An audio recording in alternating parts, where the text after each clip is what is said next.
I can't hear you. Righto. Hello and a big welcome to Rugby Park in Darwin, Northern Territory Rugby Union. It is round 7 in the local competition. It's the grand final replay at South Darwin playing Palmerston here. Should be a pretty good game as well. They've been pretty close for most of last year. Not quite the case this year. We'll talk a little bit more about the game. We want to explore rugby union in the Northern Territory, talk to some of the players who've been involved, some of the guys that have been involved behind the scenes, give you a bit of an idea of where this sport actually is. But joining me at the start of the broadcast here is Evan Needham. Now, Evan, we spoke to him, I don't know, maybe 6 years ago. In his final game, actually, his wife was on the boundary doing the sideline comments. She interviewed him as he announced his retirement. I come here today. He's still with us. Evan, how you going? Yeah, I'm going well, Charlie, and yeah, still certainly pulling the boots on. Been trying to get out of it, but still here. Now, Tammy, your wife, she said goodbye to you, and she thought Evan's going to come home, the lawns are going to be mowed, everything's going to be fine. It didn't quite work out like that. No, well, now Tammy's heavily involved in the club as well, so she runs our juniors. Oh, that's what changed. You brought her across to the club. Tell us about this team here, South, because having an extraordinary season. Yeah, look, we've got a lot of new guys to the club this year, and we're certainly pushing on, trying to build on our great success last year.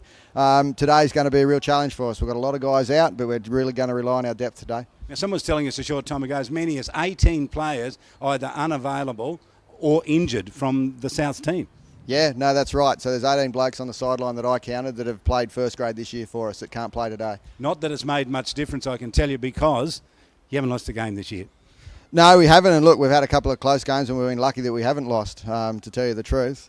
We've dug deep, which is a side that South hasn't shown in a lot of years. We've dug deep this year, and so let's hope we can keep going. Who's your main challenger here? It's not going to be Palmerston, I don't think, or is it? Oh no, look, Palmerston always, it's a big match when we play Palmerston. Since I've started here in 2003, when we play Palmerston, that's a big game. Palmerston live for us and we live for them. So I'm not certainly writing Palmerston off today. They'll be in it all game. So I want to tell you this, like in cricket, it's not a ball-by-ball description. We won't give you that today. The game will be taking place while we're talking, but we want to talk, as I said, to some of the key people who've been involved in this sport and give you, the viewer, an opportunity to understand the sport in Darwin. I said it's the dry season time, but you wouldn't think it. The humidity's up pretty high, isn't it?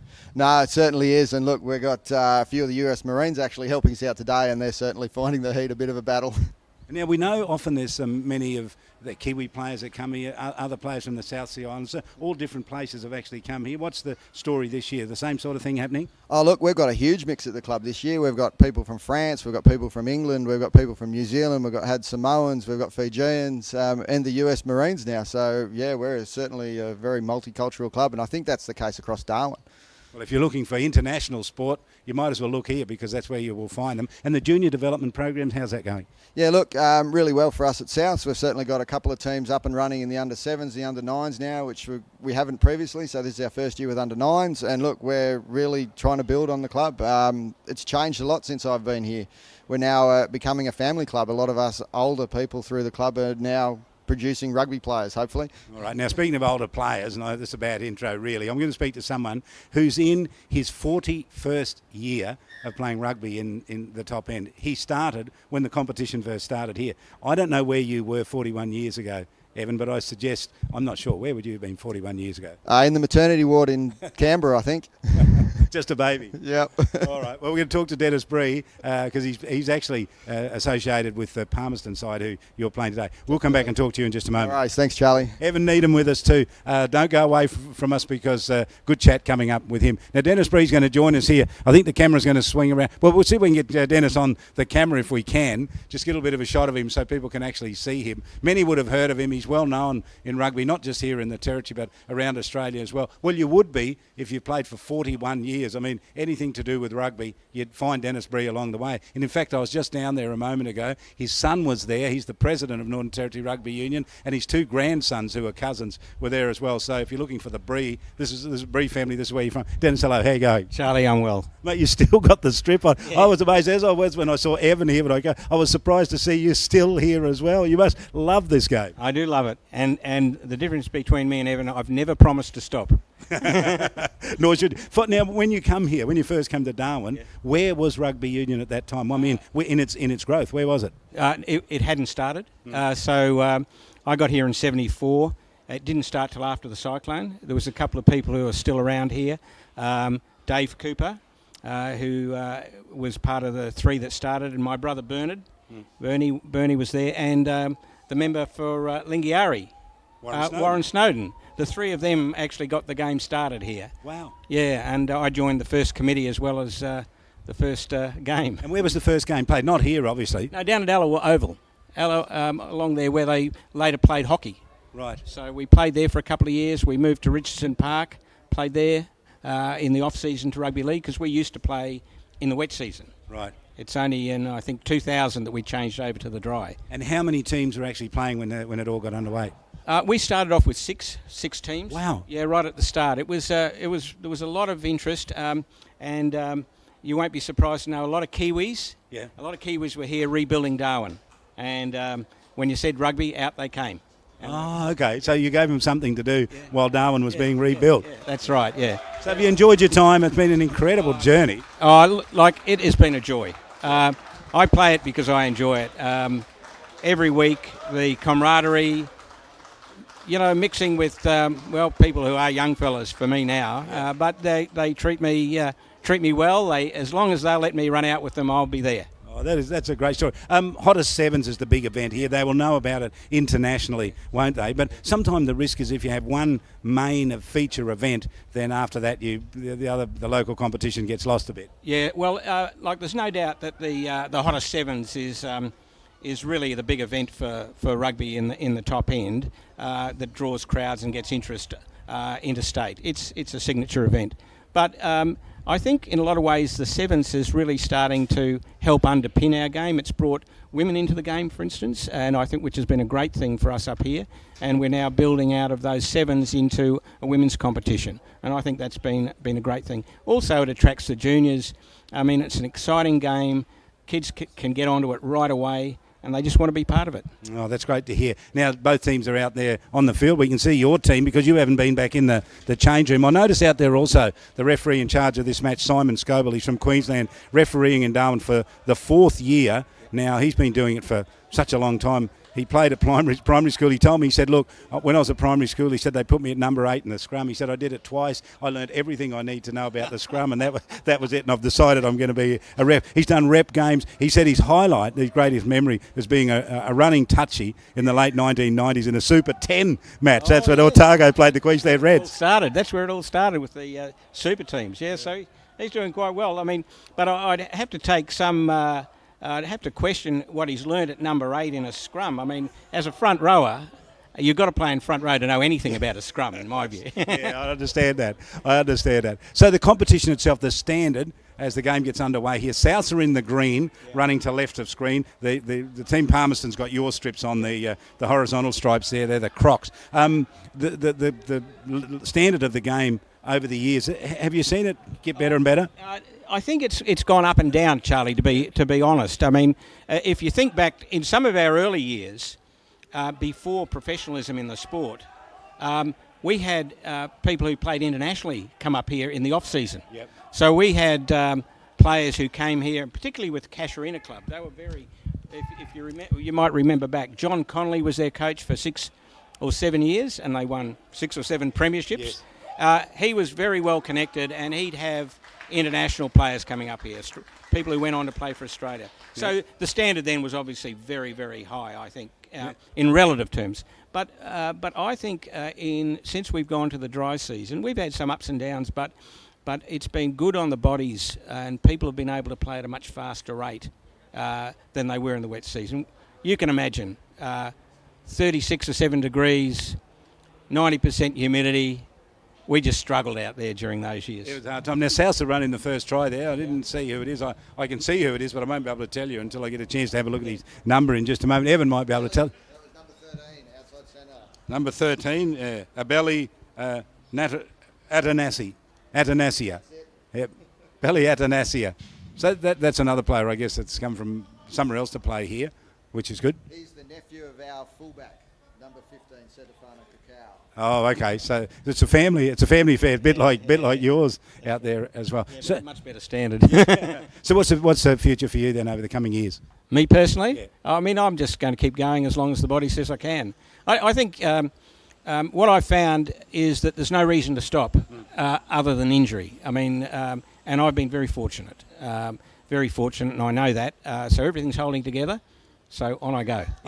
Is it rude to ask you your age? 65, Charlie. It's a good age. Yeah, it's a great age. Yeah. Great to see you, Dennis. You're a story for us all. Well done. Congratulations. Thanks, Charlie. It's been a pleasure. Dennis Bree joining us here. Yes, if you want to ask anything about rugby union in the Northern Territory, might as well start with Dennis Bree. Evan Needham's coming back to join us. Evan, talk us through that try. That was a good try there. I was busy doing that interview. I looked up and your team's running a try. Oh, we had a big counter-attack from downfield with a long kick and over to our winger, Carlos, who passed infield to Setafano, and he linked up with his nephew and he went the rest of the way. Well, that's what happens if you can get your team, if you can get your family to out there. You actually look after each other a bit, don't you? This kick's found touch out there about just over halfway. Yeah, well, they both have a sevens background, so they're certainly used to the open fields.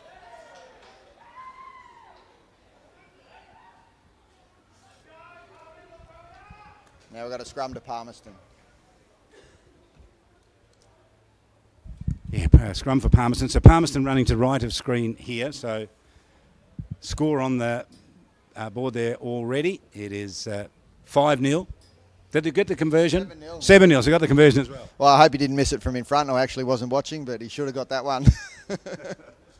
Well, is the cameraman nodding to tell us it was it was converted? I think he is. So let's say it's 7-0. Well, it's 7 up there already, isn't it, on the screen? Yeah. 7-0. So the scrum set down here. So some work to be done here by your team to defend. So they're looking okay, Palmerston, right from the start, aren't they? They've come here to want to play. They're strong in the set piece, so they'll always have a good line out and they'll always have a good scrum. So that's always our big challenge for us. So South now with the run, so they can put a phase together. It's a bit of a high tackle, goes to ground. Will he release? Referee takes a close look at it. It's all okay. Chance for run through a gap there. The gap didn't get there. Now the pass was a beauty. Up almost towards halfway. Finished up in the hands of the try scorer there. And the referee's taking it back. What do you think's happened there? That was for a high shot there, Charlie.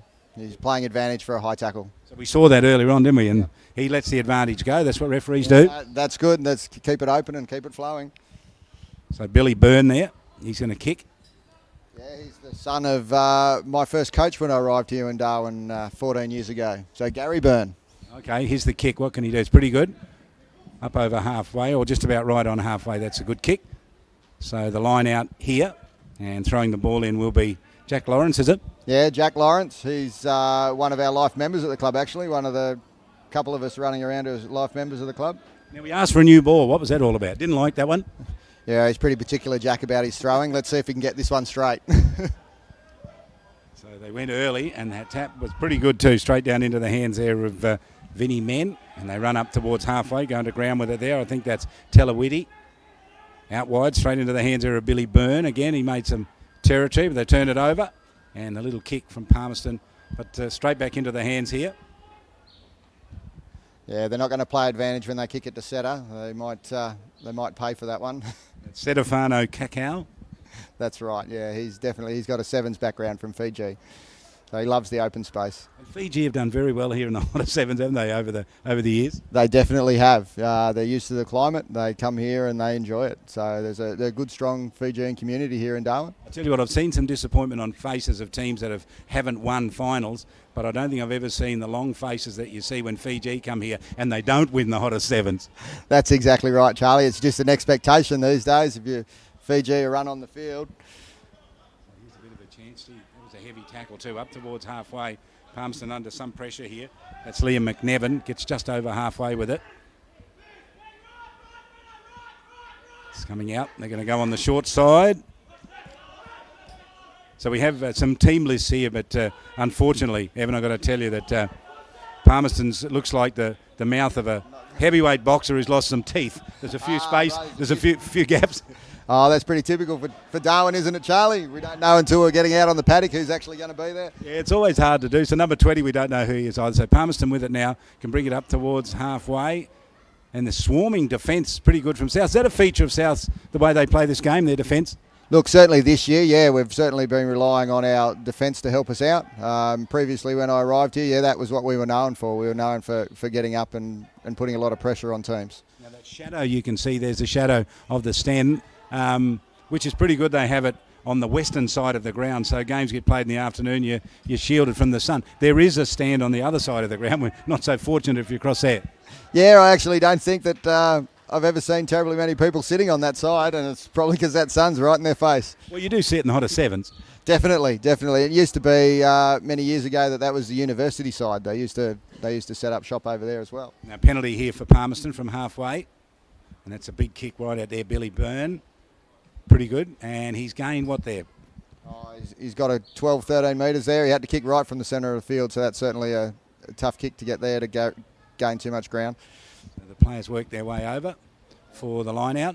This will be one of Palmerston's strengths here, I think, setting up for the set piece. They'll have a good drive going on in their line out, I reckon. Now, just for our viewers who don't understand, the line out, you can actually work out how many players you actually want in the line out.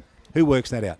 The team throwing the ball in. So they'll decide how many they're going to stand in the line out, and the other team basically can't have any more people in the line out than they do. But can have less. Can have less.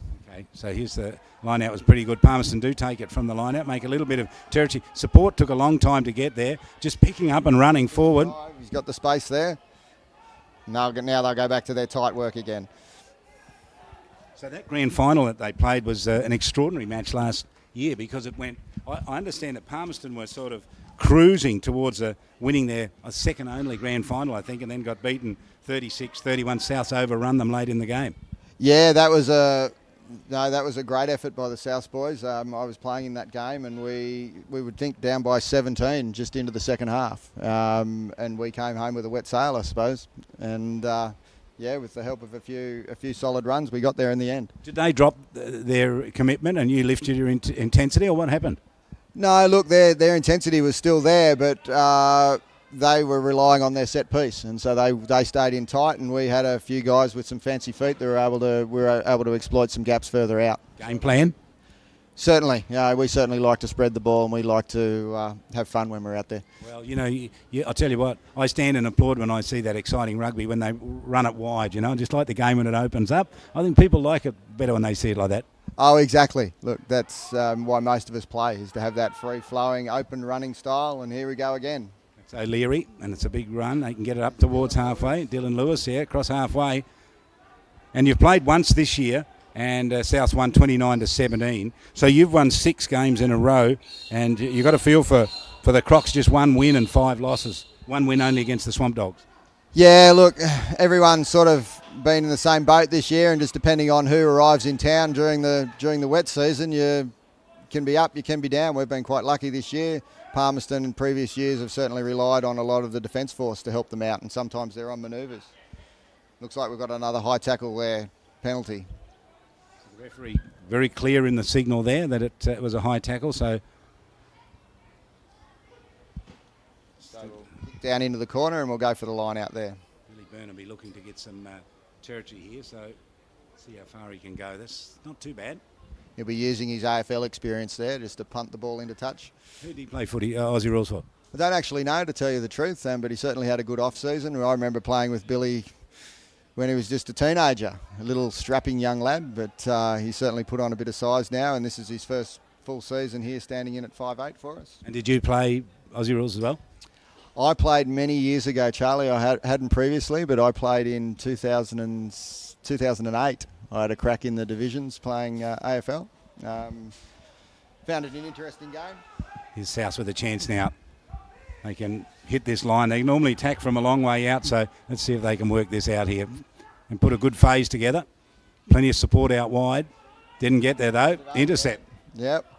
Palmerston will work their way out now.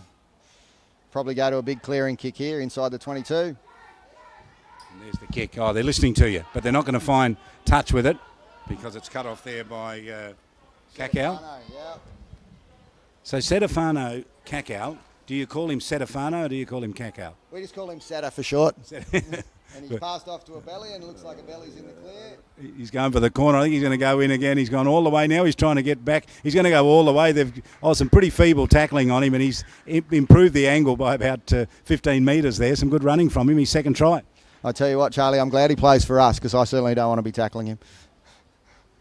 It's a good try. So 12-0, you can see on the score there. With a kick to come. I think Seta usually lines up for our kicks. he'll take his time. Looks like the heat's getting to the boys. Now, Evan, you're talking a little bit about playing Aussie rules before. How many people come and play rugby union here that come from other sports to join us?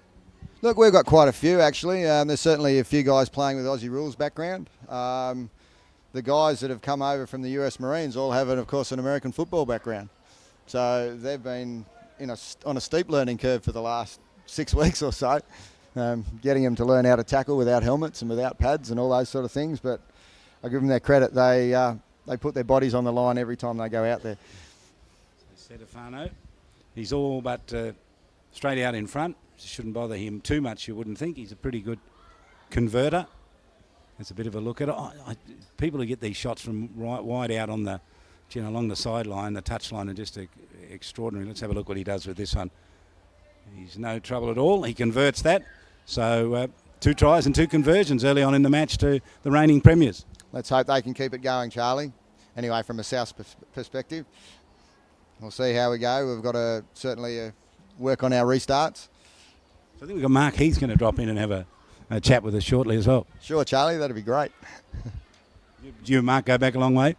Look, only through my rugby playing up here. Probably more acquainted with my wife through the rugby circles than me. All right, so they'll restart here for Palmerston. The kick by Taylor. It's a good kick too, and a good takedown there. That might be O'Leary. And then the returning kick. Looks like we've got Timmy Atkinson out on the field now. He snuck out there somehow.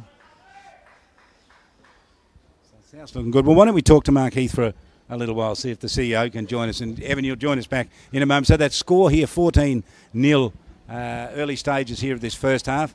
It's round 7 of rugby union here in Darwin at Rugby Park. And jumping in the seat alongside us is the CEO of Northern Territory Rugby Union, Mark Heath. Hello, Mark. Yeah, Charlie, how are you? Good to see you, mate. Good game in front of us, the grand final replay. A little bit one-sided, and that would be borne out, I guess, when you look at the premiership table. South's clearly out in front, haven't lost a game, and Palmy just with the 1 win. What about equalisation in the competition? Is it a concern for you in any shape or form?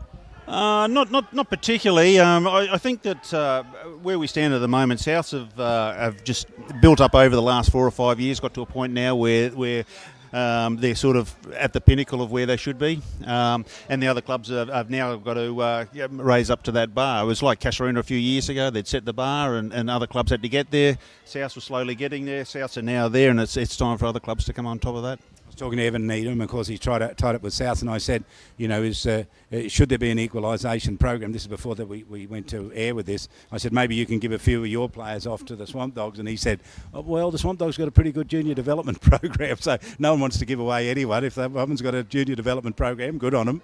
Yeah, no, that's correct. Yeah, but most of the teams have got really good players in their mix. There's even the Swampdogs. I mean,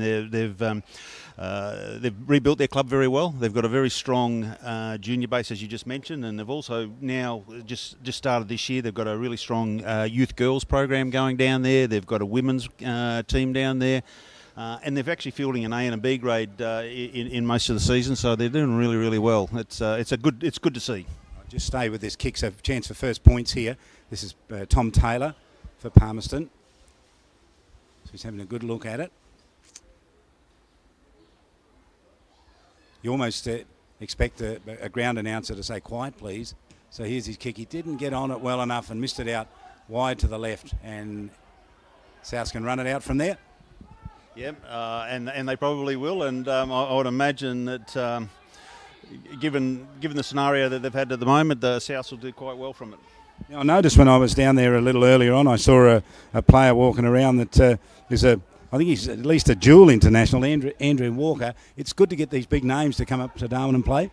Oh, absolutely, yeah. It is good to see those names. I mean, you have a look at South at the moment. They've got Stefano, who's obviously an international. You've got Andrew Walker. You've got Timmy Atkinson out there as well, and then you've got Stefano's cousin. I'm not sure of how to say his name, but yeah, they've got some names in their side, that's for sure. We were talking a little earlier on as Palmerston pushed against the line here. They're not that far out. They're just a couple of metres out from the line, maybe 5 metres from there. But that defence of South's pretty good. Palmerston being held out, so they'll be looking for a chance to get hold of the ball here, South, if they can. They wouldn't like to concede some points earlier on. They are leading 14-0. The whistle's gone to the referee. It's another penalty. Wouldn't be surprised if they take a scrum here. So the quick play on and a dive through. I reckon he's gone over. What's the referee going to do? I think he's going to bring him back. Yeah, no, they'll bring it back for the penalty again. Well, he darted away, didn't he, in a hurry, and dived at the legs of the South defenders there and got across the line, but referee Simon Scoble says no, you're going to have a scrum. Yeah, I thought they'd have a scrum, yeah. So Palmerston promising here, early stages of this match. 14-0 they are trailing because the opposition have ran in a couple of tries by Abeli Atanasia and both converted by Setefano Cacao. But they get the feed here as well, Palmerston, so it gives them a real good chance here, doesn't it, Mark? Oh, absolutely. And I was just having a look here. It looks like it's been turned. No, they've still got the ball. No, they'll do the pick and drive. Well, some good assistance coming there too. Just a metre out here. They are really pushing Palmerston. Desperate whistle again. Another penalty. Yeah. What are these penalties for? Can you work out what the referee's given them for there? Well, I'm not sure, but I would assume that they're from an offside position generally, from when the scrums from the ruck going forward. So I'm guessing that they'll probably either take a tap. Yep. And then a hard run at the line. Now he's rolled over. Can he put the ball down? I'm not sure he can. He's there on the ground with the ball on his chest. And what's the ruling? Okay, so he's obviously the referee didn't see the grounding of the ball clearly, so he's going to bring it back and give them the penalty again. So try the same plan again. The battering ram, hard at it. It's about a metre or two out. They almost deserved a score here, Palmerston. Try to wriggle out of that, or try to spin out of that tackle almost alongside the upright, and then a dive that actually hit the upright. And you get attracted to that upright, Mark, I can tell you, like a moth to the flame, don't you, when you're trying to score a try? Yeah, forwards love the game early in and close in when it comes to the try line. Well, we've given a yellow card for an infringement. So that's a send-off for how long? That'll be for 10 minutes. So maybe he was infringing all along, was he? Well, that more than likely, the referee will have probably gave a warning to the team and just said the next person who infringes will get a team yellow card. Now a knock on again, but it was a loose arm in there, was there? There's going to be a point here, I would imagine, Charlie, where where the referee will have had enough of this and either award maybe a penalty try or offer somebody else another yellow card soon. So it's another. They're setting the scrum by the look of it. Yeah, Palmerston. I think Palmerston's taken the option to take a scrum, to have a set piece 5 metres out, virtually at the halfway of the field. So this is taking a long time to get some points here, but they're working very hard at it. How's the season been going so far? We're in round 7. Round 7, yeah. No, it's been going quite well now. With the first round finished, it puts University and South Darwin will be playing for both the President's Cup and the Secretary's Cup on the same day. It'll be a South Darwin home game. I'm not sure, I think it's the 17th of June, somewhere around about there. So that'll be a big day down at Souths. Now 6 teams play in the senior competition here. Here's 2 of them. Who are the other 4? Okay, well, you've got University Pirates, you've got the Casuarina Cougars, you've got the Darwin Dragons, and then you've got Swampdogs. The Swampdogs are sort of newish in the competition, aren't they? Oh, no, Swampdogs have been around for quite a lot of years, actually. At this level? Yeah, absolutely. They've even taken out an A-grade premiership, but when they did take that out, they were called Humpty Doo in those days. Okay. Then they changed their name to Swampdogs, but yeah. It's a good name. I wonder where it came from. I think I saw it written in a bus stop many years ago. Did I out at Humpty Doo somewhere? I'm really not sure where the name came from, to be quite honest, Charlie. It doesn't make a lot of sense, but it's there nevertheless. So they are the other games that are on today.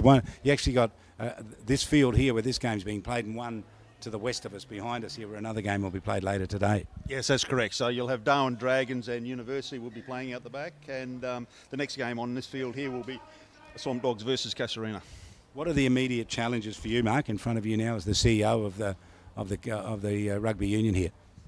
Our immediate challenge is just trying to keep our juniors going. It's a never-ending scenario for us, is trying to work that out. Plus our women's competition, we're trying to desperately get our women's competition up and running. We've got a really good youth girls program happening at the moment, which is great to see. But the immediate future for us is continuing with our older juniors, not so much our younger juniors. We seem to do quite well in the under 7s, under 9s, under 11s and 13s, but it's the 15s and 17s that are a bit of an issue for us. We're trying to get more and more numbers in there, and Darwin's not really that big, and when you're competing against other local sports during the dry season, it's very difficult. Some relief here now for South Darwin after defending there for 7 or 8 minutes. They did remarkably well, didn't they, to keep their line intact? But now they've got the ball out of a hand penalty there by the referee, and they'll feed the scrum so they can put some pressure on. Yeah, absolutely, and considering that Souths are a man down as well while they were. 2 men down, I should say. While they were doing that, South's defence has been quite strong there. Wheeled that scrum around, umpire. I think the referee's going to reset it again. Yep, that'll be reset now. Now, rugby league, Mark, can I just talk to you there alongside you here at Warren Park? They're about to get a new facility built over there. What's the relationship like between Northern Territory Rugby Union and Rugby League NT? We have a really good relationship. I get on very well with Nigel Roy, their general manager. We have a fairly good working relationship. They actually hold their finals here, and they will again this year. They have for the last couple of years. They'll hold their 3 series finals here at Rugby Park, at Land Rover Rugby Park. It may not last for much longer once Warren Park is redeveloped, but as it stands, we have a very good working relationship, and we try not to infringe too much on each other's code. More relief here for South after all of that. They've got a penalty here so they can get the kick to clear this away. They'd want to give this a bit of a roost, wouldn't they? That's a good kick. And got some good meterage there and taking the pressure off. See some of the South players down there on their haunches, just exhausted from that. The pressure was on them for such a long time, but they stood up remarkably well. They're pretty strong defensive unit. Oh, absolutely. And as I said earlier, I mean, they're a class outfit at this stage. They've got a really cohesive team together, both A's and B's, obviously. So they'll be very difficult to beat this year. I mean, if you're a gambling man, South is probably the team that you'd put some money on. But I think out of all of that, you can't take anything away from teams like University, Casuarina, even Dragons. They're all up there, and they're quite easy to make those upsets. Big run forward there. Jaiwales Kelly just steamrolled his way forward there, but they've turned it over. And Souths have the ball, so here's the run. This is Kakao up towards halfway, kicks it. He's got players running through in support. Will they get the bounce? The bounce came back. No, Palmerston got it. The whistle is gone. What's the referee picked up from all of that? A bit hard to see on that monitor, isn't it? The sun directly behind us, not giving us an opportunity to actually look at it. We'll ask the cameraman if he can get the sun shifted, but he can do everything else but that, I think, Mark. I don't think he can even do that. No. Well, it's... I'm really not too sure. I mean, as you said, the sun was sort of in the way and we were sort of a bit blocked behind the cameraman there, so I didn't actually see what happened there. So we're sitting up in the grandstand. This is on the western side, looking down over Rugby Park. Look, the surface looks in really, really good shape. We've had a good wet season. What sort of work gets done on that to make sure it's all okay for the season? Well, we spent a fair bit of money. We did get a government grant to upgrade all our irrigation system around the fields as well. So we've done that. The fields themselves, they're in great condition. There's no doubt about that, and water's the answer to that. Plenty of it. All right, Mark, we might leave it there. Nice to talk to you. Good luck with what you're doing with Rugby Union. Hope it all works out well for you, and we look forward to doing more of these games here. Thanks for talking to us today.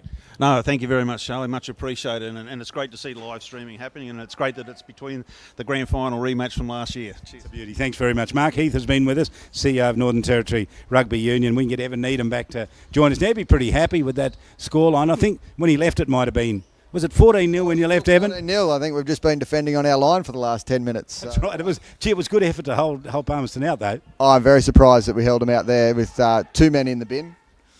And Oh, well, we've just spilt it there. Let's hope they don't get complacent now they're down the other end of the field. So Vinnie Mann had a chance. It's a bouncing ball. They can run straight at it. This is Carlos Day. Goes back. It was a loose pass, landed on the ground, picked up there by Josh Summerlot. I think that's Summerlot going to ball with the ground. And the ball coming out now with Billy Byrne. And back out wider here. This is this man who scored a couple of tries. And the pass was a beauty. Gee, you had Carlos Day running past, but just a little too high, put it in front of his eyes, didn't he? Yeah, just a little bit not ready for the ball in contact there. Where's the perfect pass? When you're doing that pass, someone's running past you, where do you want to put it? About where? Somewhere about just above the navel somewhere? Yeah. Where exactly? In that close contact, Charlie, it's really got to hit you in the breadbasket, and you've got to have your hands up and ready for it. If it's anywhere else, you just haven't got the time to react, to move your hands. It's got to be spot on the money.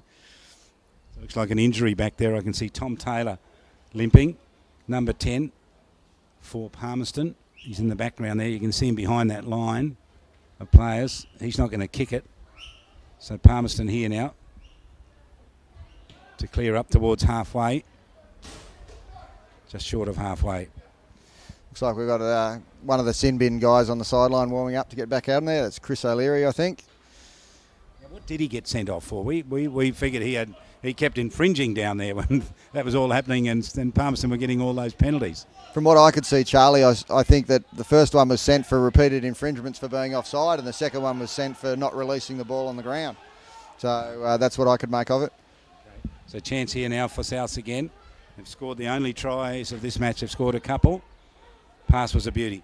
And we're away down the side. We've got a second rower streaming down the sideline there, and Brodie Cullen just pulled up short. Pass comes back. That's a miss out part. Cut out pass goes a long way out. Plenty of players out very wide. Quick hands it required, didn't it? If we could have got Stefano there. Yeah. We just needed someone to stretch that one a bit wider. We'll slow it back down again here, and looks like we're going to take a hit up. Summerlot to run it up. And out through the hands there of Billy Byrne. He's brought down in a tackle. Stefano to go in. Got some advantage there for not rolling away. So it looks as though I don't know what they'll do here, whether or not they go for the corner. They've taken the quick tap. Stefano, dancing feet, goes in and runs right up to the line. Went back with the pass. The ball went loose. Palmerston get it. Whistle's gone, and I think it's going to be a South ball. Yep, weren't back from the 10 on that tap there. So we get the penalty again. So it is a complicated game, isn't it, for those who don't understand it? It can be quite complicated. It doesn't have a lot of rules, but the rules have rules that go with it, don't they? Definitely, Charlie, and it's one of those things that, some of those things you might miss. So it's really good to see the referee actually giving those good hand signals, which helps everyone on the sideline know exactly what's going on. Now, you can get across the line, but if you're held up, it doesn't count. No, you've definitely got to get that ball down on the ground and force it with some pressure there, Charlie, to score a try. And if you're held up, then you actually go back out to the 5 metres and you have a scrum out there. So I reckon the signal there from the referee was a knock-on. So Palmerston are going to relieve some pressure here. Yeah, there was a knock-on there in an attempt to score the try. So that'll be a feed to Palmerston. Let's see, looks as though everyone's pretty tired winding down to the end of the second half. I think we've got about 10 minutes to go, haven't we? Yeah, still 10 minutes to go. So 40-minute halves they play. And the second half, towards the end of the second half, has the sun just about gone down by then? Yeah, we'll be in some pretty big shadows by then, and hopefully, it'll be out of their eyes this time of year. Now you've got some injuries. You're going to have some commitments at halftime, aren't you? No, we've got plenty of support staff down there. We'll take a break when halftime comes around and come back with the second half of this game. I hope you're enjoying our coverage of it. We're pleased to be here at Rugby Park in Darwin for this match. It's the grand final replay. Souths doing what they did in the grand final, although at this stage in the grand final last year, the score was nothing like that. The Crocs would have been comfortably in front and cruising going into halftime. Definitely, Charlie. Yeah, we would have been well behind at this stage. Let's hope here we can spread the ball to a bit of space and cross over. Now that's the go-to player they keep going to. Adanasia, and he's held up. Advantage for a high tackle there, Charlie. The referee will just let this keep going. Yep, he'll let it play, and if Souths don't get an advantage, he'll come back, and then they get the ball to restart again. Yep. Referee Simon Scoble says, "Bring it back." And Souths immediately away here. The quick play of the ball out wide there through Men, and even out further. Straight into that man's hands there. That's Setafano. Cruising through. He just makes it look too easy. He doesn't look as though he's moving, and you look one way and he's gone. Here are cars, alarms going. That's not your car, is it, down there? Is it, Evan? No, definitely not my car. My wife's off at the markets having a lovely feed at the Malak markets, which is another great thing here in the Territory. All the markets during the dry season. Those big Mindle Beach markets as well. They're big on a Sunday night, aren't they? Definitely. We've got visitors in town. We'll certainly be heading to those tomorrow evening. So if you're listening from somewhere or watching from somewhere else in Australia and you're thinking, where will I go for a holiday next year around about this time? We can tell you what, the weather is absolutely fantastic this time of the year. I got up this morning, I had to take my daughter somewhere at about 6 in the morning. The sun was just starting to peep up. The weather was just fantastic. Cool, but it did heat up a bit during the day, I must say. Oh, and it's reliable too, Charlie. You know exactly what the weather's going to be like. I think on the forecast last night on the news, it was the exact temperature for the next 7 days. Didn't change, minimum or maximum. 19-0, and the conversion to come here from Setafana Kakao. Out in front. Should be no trouble for him. They come running at him. He doesn't miss. He goes through and pops it straight over the bar. So 21-0 with about 6.5 minutes to go to half-time here. And it's been all one-way traffic here. South on the scoreboard at least, Evan, dominating the match. Oh, look, I think Palmerston have been certainly had more field position than Souths. They just failed to capitalise on a few efforts down inside in South's 22. They just play a little congested rugby, don't they? They just get all too close together. Souths, when they get it, they do spread it wide. You were talking about that earlier on. Definitely. Palmerston have traditionally gone to a close-in, tight game using their tight forwards. And unfortunately, it really wasn't the style they probably should have been playing down there when we were 2 men down. Taylor's restart. Looks like he's recovered from that injury. And South's on the return kick up towards halfway. It's a good kick too. That's a terrific kick back and actually gained some meterage out of it. Yeah, that'll give the guys a bit of a break. They'll get up there, have a bit of a blow. They've got just over 6 minutes to go before half-time, and they'll be enjoying a rest, I'm sure. Now, does South have a captain out there? Yeah, actually, Vin Men, he's playing in the outside centre position today, I think, or inside centre position. He's actually a player that came to us last year from France. He's from a little island called La Réunion Island. He turned up. He was working for one of the pearling companies here in Darwin, and he wanted to have a run, and he turned up at the club, and here he is. You said, well, we'll make you captain. Definitely, yeah. So Palmerston here now, get it up towards halfway. Right on halfway, in fact. The referee will want them to pick this up. We're in the middle of our football season as well up here, so we actually call the Aussie rules as well. So sometimes if you hear me say umpire when it's a referee in a rugby match, you know I'm a little confused because across the road from here is the oval where they play the Australian rules. Ball bouncing back there. It's Scott Cotton with a long, that was Carlos Day. Carlos Day is unleashed, and then we've got Fraser, Saffron. So here's this running we were talking about. Look, spinning the ball wide, and it just catches the opposition out, doesn't it? Particularly if you're lazy. If you don't move up both sides of the field and you leave a bit of space, generally that's what people are going to do. You'll go where there's nobody. So if there's a wall in front of you, then you have to think about what you're going to do. Shane Burley in there as well. He's waiting for this ball to come out, but it won't come to him. It comes out instead through the hands there of Vinnie Men, the captain we were just talking about. And a little run-around step there was pretty good by Carlos Day. Got up over halfway. Ball by Atanasia. Back to Dwayne, and that's a good recycle. Showing a little bit more composure now. That was knocked back. That was pretty good. That's a commentator's curse, isn't it, Charlie, when you say something like that and then you drop the ball? We did knock it back. That was a good thing. Now, referee found a penalty in all of this. What was that for? That's for hands in the ruck. So that's when you're lying on the ground and you're not allowed to touch the ball when you're lying on the ground. So in that case, the Palmerston player actually pushed the ball back with his hand while he was lying on the ground. Atkinson went out wide. It came back to him and he gave it across quickly. So South's busy. They just look, really, if you've just turned up and you're watching the game, or if you've just checked it out on YouTube, you'll see the team in the green and think, well, they certainly look a more organised and well-drilled outfit, don't they? Well, they're just doing a little bit more with the ball. That's all, Charlie, I think. They're looking a little bit more committed to promote the ball. So running to the corner, and there's no way they're going to put a hand on him. He just cruises to the corner. That was a very easy try from a man who's having a day out. A belly Atanasia scores his third. Yep, he's in again. He's our leading try scorer for the season, and from that you can see why. And that just came from recycling possession, which is something that we don't do it all the time, but certainly some good phases we put together there.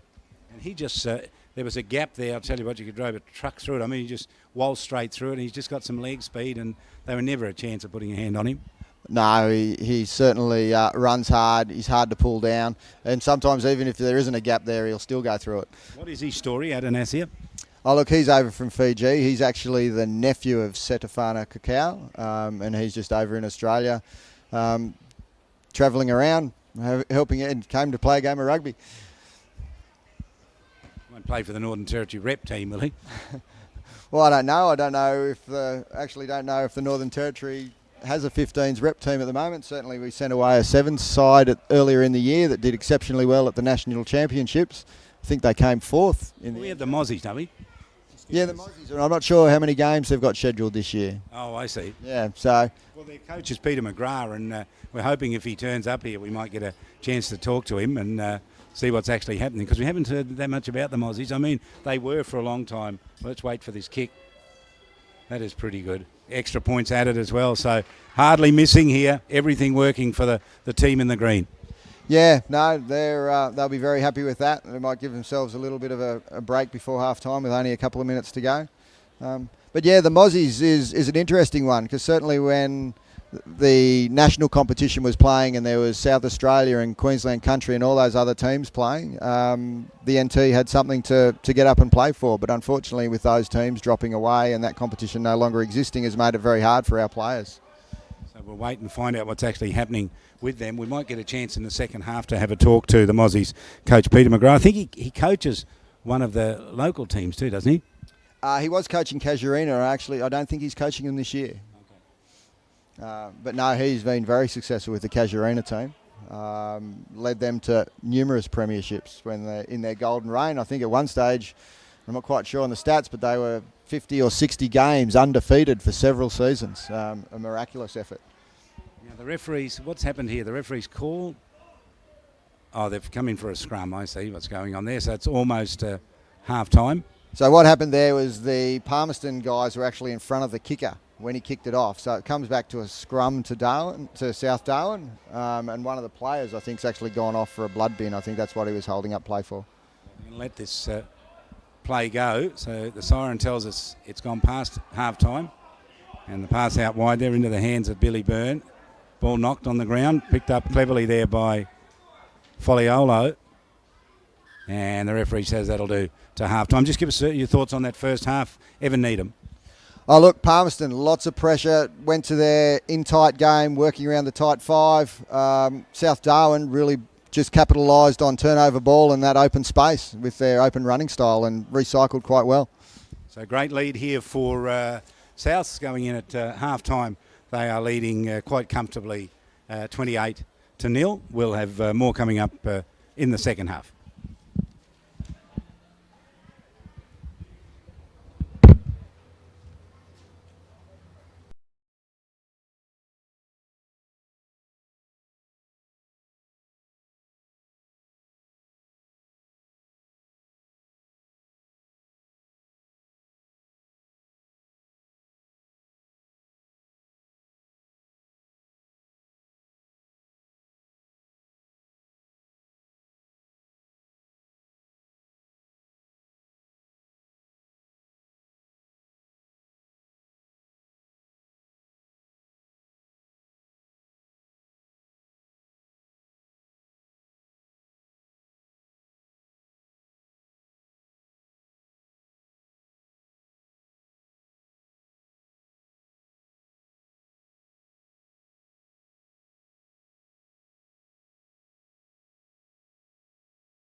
So second half about to get underway here. It's been a pretty entertaining first half. Evan Needham's had a close look at it, and his team doing comfortably to half-time. 28-0, second half about to get underway. What chance Palmerston to get back into this, Evan?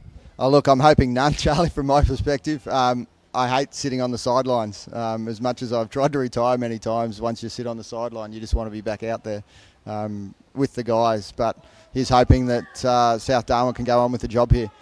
So play underway here now. And South's now running to right of screen. 4 tries from them. And it was a pretty impressive first half from the reigning premiers. And here they are with a high kick. And that's going to find touch.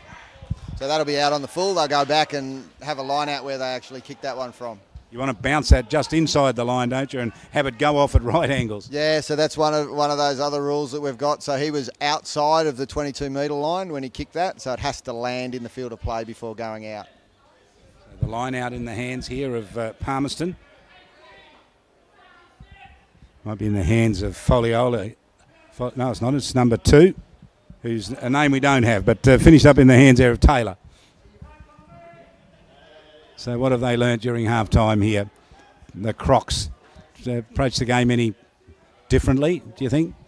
Well, I'll be interested to see if they move away from this tight game. They certainly look as though they're going to go for the pick and drive again here. I think that they would be challenged if they start to spread the ball. Here they go. They've gone for a fan down the short side. And down there through the hands of Foliola. And then straight into the hands of the running Scott Cotton. Did pretty well. Can they pick and drive from here? Whistle's gone. And it's going to be a penalty here to Palmerston. So that's for the tackle player not releasing the guy on the ground. So if you're the tackler, once you go to ground with him, you've got to release him and allow him to play the ball. So you've got to roll away, basically, don't you? Basically, you've got to clear the ball so that the team that have it have got an opportunity to play it cleanly. So now they have it. Well, this is where they were for quite a period of that first half over in there diagonally across the other side. Palmerston for about 10 minutes and couldn't score a try. And what can they do from here? They'll go for a driving maul here, I'm pretty sure. Charlie, they'll just take this down and they'll march it to the try line. Oh, but unfortunately they've thrown it in crooked. So that'll be a South scrum now. Gee, that's a killer blow, isn't it? When you've got that ball at the line out, you've got to throw it dead smack down the middle, and you've just got to rehearse it, practice it. Do they do that? If you drive past here on a Tuesday night, you see players just throwing the ball? Look, usually the hooker that's throwing that in, he'll be targeting a goalpost at training. He'll practice. He'll be there and he'll be throwing the ball into the side of the goalpost just to practice getting that throw right. That was Palmerston's strength last year. They were nearly unstoppable with that driving line out. The referee's going to reset this scrum again. Just dangerous when that front row goes down, isn't it? It's a place I wouldn't want to be, Charlie. You've got to have strong necks and strong backs in there, and they've got to have the right technique. It's all about technique in there. The front rowers club all like to look after themselves. So, the hooker, and the feed goes in, and generally the hooker will get it from the team that feeds the ball in. So generally it's an advantage, isn't it? Generally, if you're putting the ball in, you should expect that you will get the ball back out of that scrum. Although not always. Not always, definitely not like a league scrum. But no, a bit more of a competition in rugby union. The hooker's got to strike at just the right time. So South's with it now. Ball was blocked and stays in the field of play. But Palmerston have it. Some good work from them there. That was Ainsley Whiteley, or Whitery. Just a bit scrappy at the moment. Palmerston still with it. Maintaining possession here, keeping pressure on Souths. They line up pretty well behind the ball here. So the ball there, it can stay there, and then the referee will say you've got to pick it up and play it, doesn't he? Yeah, they've only got a few seconds when that ball's available to actually play it, and the referee will let them know that they have to play it. So it looks like he's been playing advantage for a offside there, so Palmerston will have a chance to kick to touch and go for their rolling maul again off the line out. Let's see if they can get this one right. So this kick. Now with these kicks, you don't want to go right to the corner, do you? You want to leave yourself a bit of space to build the run, don't you? The momentum. Look, about 5 metres out is where they'll aim for, and they changed the rules a few years back that when you kicked it into the corner that you could be no closer than 5 metres, just to open the game up a little bit. Yes, because it's pointless if you kick right out alongside the post there. You can't get any momentum. Yep. So they've got it where they want it. Now, this line out is crucial. So they're going to get the ball in here, Palmerston. Did they learn anything from the one that wasn't straight? Let's see what they can do with this. There's a bit of club rugby there when the hooker has to go get the ball himself. No ball boys involved in these games a lot of the time. Well, we see that in a lot of matches. They have to jump the fence to get the ball. That was pretty good work. Well for Palmerston. They did get it. They got it clean. Now, can they work this? Talk us through it. Yeah, now they're just going to work the ball to the back of this maul and they're gradually just going to push it up. And now they're playing advantage. Souths have brought that down. You can't collapse those mauls. So he'll play an advantage here. So Palmerston have basically got a free crack at the try line here. It's a good tackle too. And have they turned it over? Yeah, the hand's up from the referee, so there's going to be a penalty here. Watch the advantage. No, he's called it. And so it's going to be Palmerston still in possession. Yep, so Palmerston will just, I reckon, nudge this back into the touch and they'll try and do the same thing again. And this time, if Souths infringe, they could be looking at a penalty try. How often do you see a penalty try given? Look, you seem to see them given a little bit more often these days, Charlie.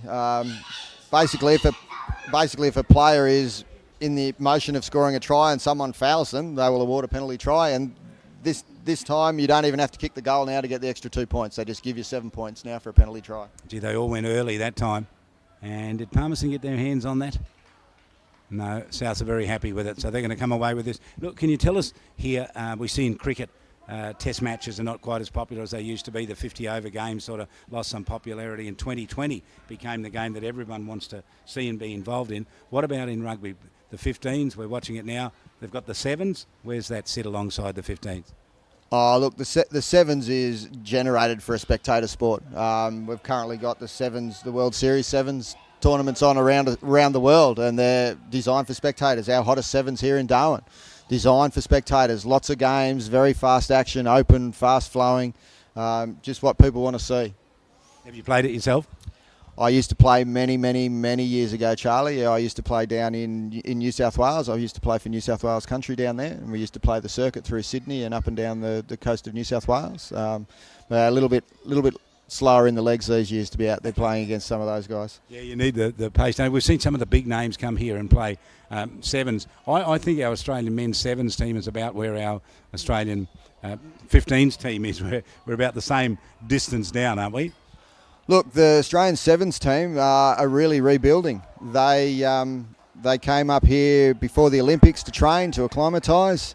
I actually went to school with the coach of the Australian Sevens team, Andy Friend, and they're going through a rebuilding phase. Lots of young players, and they're starting to become quite competitive. That whole circuit, there are countries across that circuit now. Even Russia and the US and Canada and all those countries are really competitive now. So we've got a scrum here now, so here's a chance for Palmerston. This is deja vu. We saw this, Groundhog Day. We saw it in the first half. They're doing it again, all the attacking. They didn't come up with anything in the first half. Maybe here from this scrum they can get it. So that's collapsed that scrum. Looked like it was South who went down, so the referee will reset it. Have a word here to South, say you've got to stand up. There's a couple of our debutantes in there in the front row, a couple of the US Marines packing in on the tight head side for us. Look, I can't see Palmerston not scoring here. They've been down, lots of pressure on. If South sold out here, I'll be amazed. 28-0, all of those points scored in the first half by the reigning premiers. The scrum here just a couple of metres out from the South's line. And the referee's grown a little tired of it, and he's going to play quickly to Palmerston, and they run right to the line, and a dive, and they might have just gone over, I reckon. You caught it right, Evan, Needham. Yeah, it was only a matter of time. They've had that much pressure on Souths that I couldn't see them holding out anymore. Well done to Palmerston.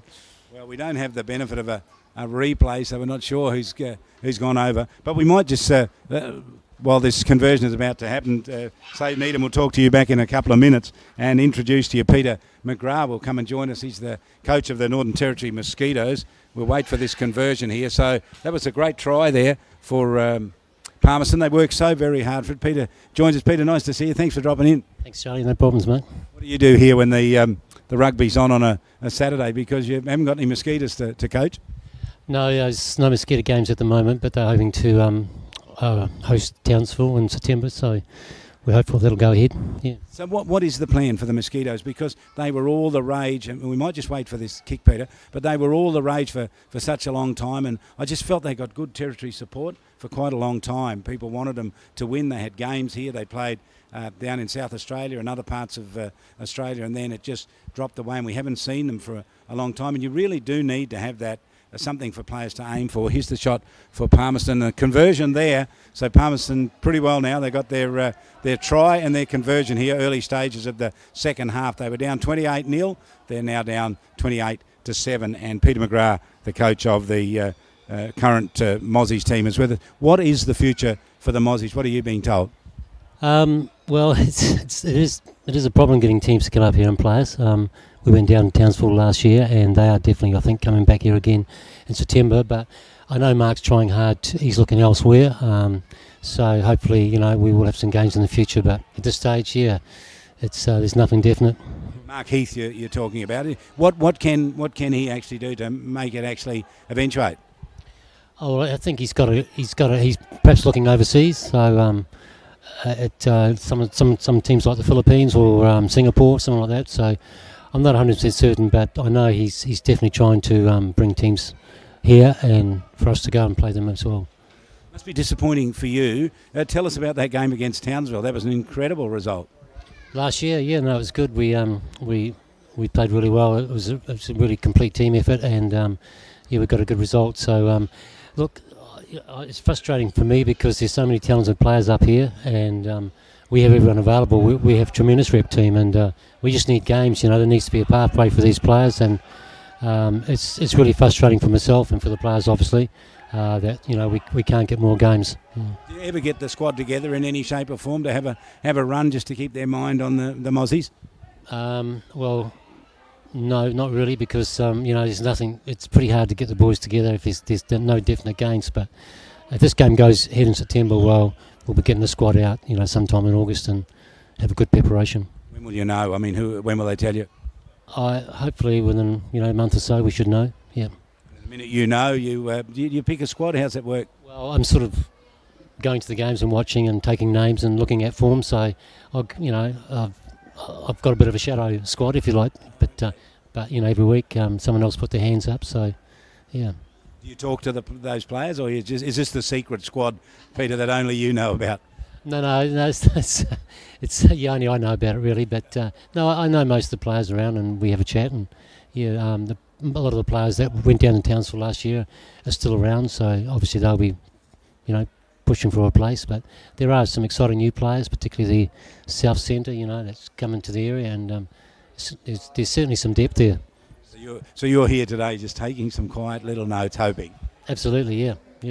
Well, we admire your commitment to it because we know the Mosquito is such an important part of the whole structure of rugby. You got your junior development and it comes up through into the league teams and then the A-grade teams, and then you want something beyond that, and that's where the Mosquitoes sit, don't they? Yeah, absolutely, yeah. So, we've got a good sevens. They seem to get a decent head out. We have the hottest sevens and the Mosquitoes that go to the nationals, but the 15s, yeah, we just don't get the game. So let's hope something can be arranged and we can get the 15s on the park. Right, fingers crossed. Nice to talk to you today, Peter. Thanks for dropping in. Thanks, Charlie. Cheers. Peter McGrath joining us here. So the Mosquitoes are not all gone and no chance for them. There's still a bit of a chance here. But remarkable things happened in the last few minutes while Evan Needham was away. The sun went down. It just disappeared. I was surprised, Evan, you walked away and the sun went with you. It just got dark very quickly. Oh, it's pleasant now, and I'm sure the later game after this, they'll be enjoying the fact that the sun's down and there's no bite left in that sun. 28-7. So just a day at the rugby. What's here for people? When's it start in the morning, and what are the games they get to see in Darwin? Oh, look, here on Saturdays, we've got all the senior rugby here at Marara. So we usually have both grades for the clubs across here, usually starting around 3 o'clock in the afternoon and going through to about 7:30. The last game will start. A nice, beautiful, dry season evening to come and watch a game of rugby. And then Friday nights, we've got the juniors. So here it's action-packed from 6 o'clock on Friday night through from under 5s and under 7s right through to under 16s, I think. I'll tell you what, if you've never seen that, the juniors playing rugby, get down and watch them. I've driven past here on a Friday night thinking to myself, What's on in there? Is there a big match on that I don't know anything about? And of course, it's just the juniors. So many cars here, so many people here. So that junior development work has been pretty good to get kids to have a go at this game. You know, it's certainly increasing, Charlie. I haven't been involved in the juniors very long, only a couple of years. Both of my young boys are playing now. And, to get down there and see the numbers, particularly clubs like Swampdogs, they've got huge numbers of juniors coming through. So that only is going to be great for the game up here. We need those people coming through. There's lots of competition. There's league played at the same time as rugby union, whereas 15 years ago, rugby union was played in the wet season and rugby league was played in the dry season. So players were playing both codes all year round. That kick didn't find touch for Palmerston, and South's on a big run, almost up the halfway. But they've turned it straight over, and a chance here for Palmerston to run forward. Let's see what they can build out of this. So they scored the last try and converted it. Another one will make it interesting, wouldn't it? If it was 28-14. Definitely. Another one here. And look, maybe they'll do a Souths on us. They'll come back. As I said, Palmerston are just going to keep coming. If Souths drop their composure here and turn the ball over, they could well get truly back into this game. I've got a feeling they left the ball on the ground just a little too long there, and Souths have dived on it. But it's a penalty to Palmerston. And that's exactly what they did, Charlie, dive on it, and you can't do that in there. So the penalty against. Let's see if they go for the corner again here. Well, they learned from that last kick. They're setting this up nicely. That's found touch nicely. So that's at about the 22, is it? Yeah, just on the 22 there. So probably a little far out for them to drive this through. So I'd say they might just shift it to the number 10, and they might just have a little play out there in the centres, and then they'll reload from there and go again. Booth and Cotton. Bria Booth and Scott Cotton. Bria Booth and Scott Cotton having a little chat there for Palmerston. So it might go. Now they got it in the line out and then just slipped straight out of the fingers. But what's the referee saying here? Well, Souths have been penalised there for an early lift. So our lifter was clearly up in the air well and truly before they were ready to throw the ball in. So that's what the free kick's gone for there. A great try is not going to count. And you have to bring him back and do it all again. Oh, it looks as though there's been a bit of talk back there from Palmerston. So the penalty's actually been reversed there now. So Souths are lucky there. Well, there's a lesson to learn. You've been given a penalty and then you want to back chat. What's the point? I certainly don't understand that. Look, particularly in the juniors, what we teach them is the referee is the only one that they're in charge of the game, and what the referee says is the rule. Yeah, show me the referee or umpire that's changed his mind after you've had a bit of a chat to him. It just doesn't work. It's not worth it. And they have the whistle, the most powerful tool out there. Let's blow it and you're going to lose whatever is going your way. So that kick's found touch just over halfway. So the throw in here, Jack Lawrence. He was limping a short time ago, Lawrence. I hope he's okay. That looked like he might have had a groin strain. Yeah, Jack's one of those warriors that just keeps bouncing back up off the ground. He's been playing for over a decade now, and he just keeps getting up. He's one of those characters. And look, to be honest with you, if you're in the front row, you have to sort of have that mentality. What have they got here? 5-man line out, and the kick didn't quite work. Palmerston were able to get it, knock it to ground, chance to pick it up and run it. And he's been busy today, Tom Taylor. They got to him for Palmerston, put him to ground. He's on the ball. He's released it. Palmerston still have control of this. He's probably still playing advantage here too, Charlie. So they've got another free go at it here, so they should have a bit of creativity. And he's got them for Souths entering the ruck the wrong way. And it looks as though he's not happy. His referee's patience is starting to run out here again, Charlie. So he's going to talk to the captain? Talking to the captain, and he's just going to get the captain to speak to his players. Otherwise, I'd say there might be another one sitting down on the sideline. So what would he have said then? Basically go and have a chat to your players, make sure that they're not infringing at the rucks like they were in the first half. Because they are doing it a little bit. So here's the kick. That's a good one, right up to halfway. Now we got the line out again. So really the second half so far has belonged to the Crocs, hasn't it? Definitely. They've had field position. Souths are just tiring a little bit. It's whether or not they can muster it to hold on now. They might have to rely on some individual brilliance to get across the try line again. So the moment has arrived, you would think, for Palmerston here. They've got it at halfway. They've scored the only try of the second half. They've controlled most of the play. Taylor's been good, and there's a little knock on. That's the last thing you want. The pass was okay, really shouldn't have gone to ground, but it does happen in rugby, and they're going to have to turn it over. Yep, no, they're getting around him there. That's just one of those things. You just lose that concentration for a split second and down the ball goes. You're thinking of something else, and sometimes if the pass is too good, you just assume you're going to catch it. Yeah, and you're thinking of where you're going to go. Exactly. There's a lot going on there. You've got people outside you and inside you wanting the ball, and you've got defenders running at you. So it's pretty complicated. Well, pity there for the Crocs because they looked as though they were close to turning this game around a little bit. Everything seemed to be in their favour. Now they've lost the ball. The feed of the scrum is going to be with South. It'll come out, and really, when they get their running game going, they're likely to score a try. The captain, got involved with that. Here's the kick forward. Look at the run. That's a terrific one. Ball just caught and then spilled away, but the referee has said bring it back. So that's grounded by Palmerston in goal from South kicking it in, so we'll come back for a 22 dropout. So now Palmerston will get the opportunity to try and catch and regather this. Well, so Palmerston with the 22 dropout. Souths are going to get it. So here's the kick up to halfway.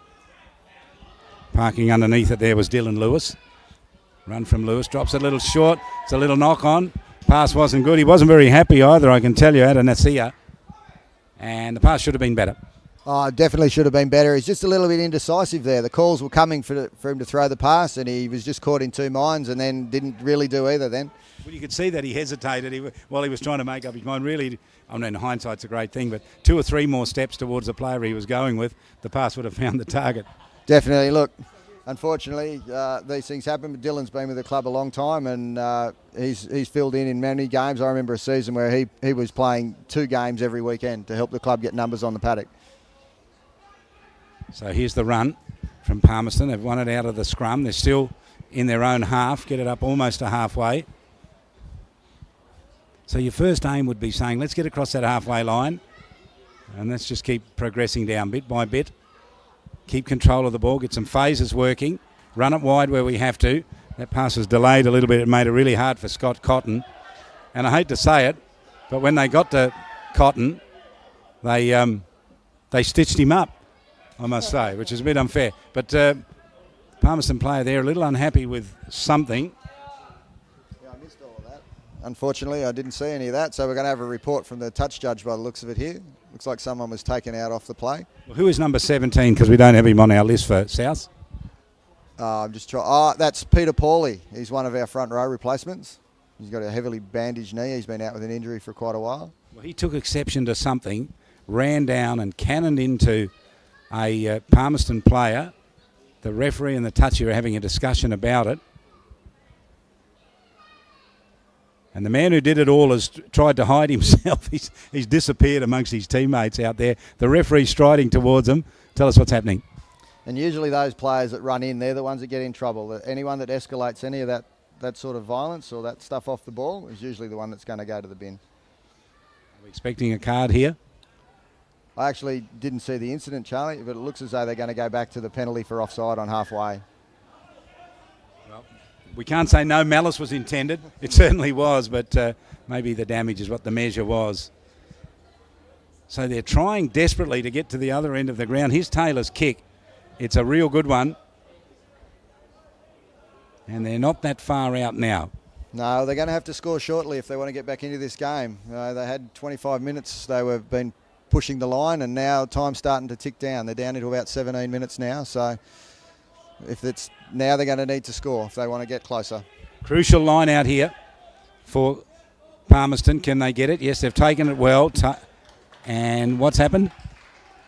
He's got him for balking. So that's when you're throwing the ball in, you can't have pretend throw at it. So that's what he's given him a free kick there for. So I'd say South will tap this and then probably kick it downfield. Well, I'm getting a little frustrated for Palmerston. They're finding ways in which to give the ball back to South all the time, aren't they?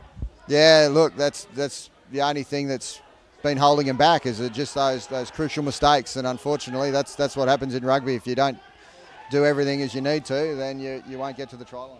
So a bit of a sloppy pass came out from Atkinson. But I tell you what, Souths have the ball, but they are being forced back by some relentless attack here, and they did turn it over in the end. So it is a Palmerston ball, comes out wide, over the 22.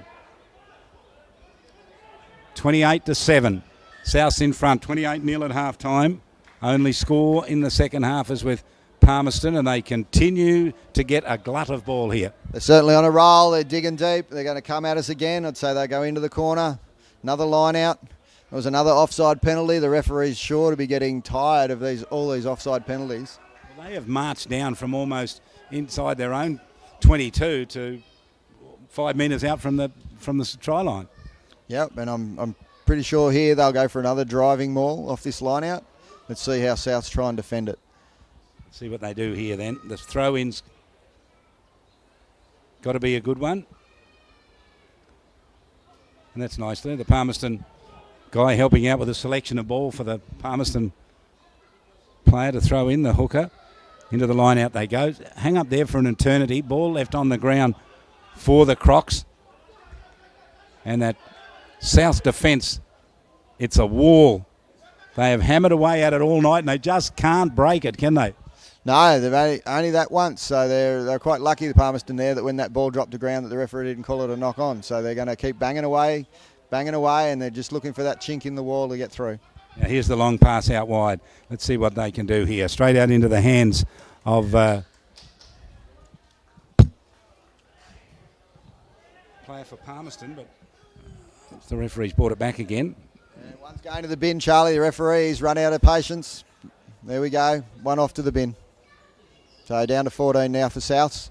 They'll have to defend hard here. Another penalty for offside. Now, wouldn't the plan be here to, if you got one player extra, to spin it wide? Well, yeah. Now what they'll have to do is they're going to go for a scrum here, and so Souths will be one man short in the back line because they'll have to match the numbers in the scrum. So let's see if they mix things up a bit and they try and go wide. They're certainly having some discussions out there. Looks like they've got a new inside centre. Number 7 playing out there, so they've changed things up a bit, so maybe they're going to look to have a run here out in the backs. Well, the backs are lined up, ready to go. Clean ball from this scrum, and Palmerston are going to run at South here like they haven't all night. They've just played it in very close up to this point. Can they play more expansive rugby?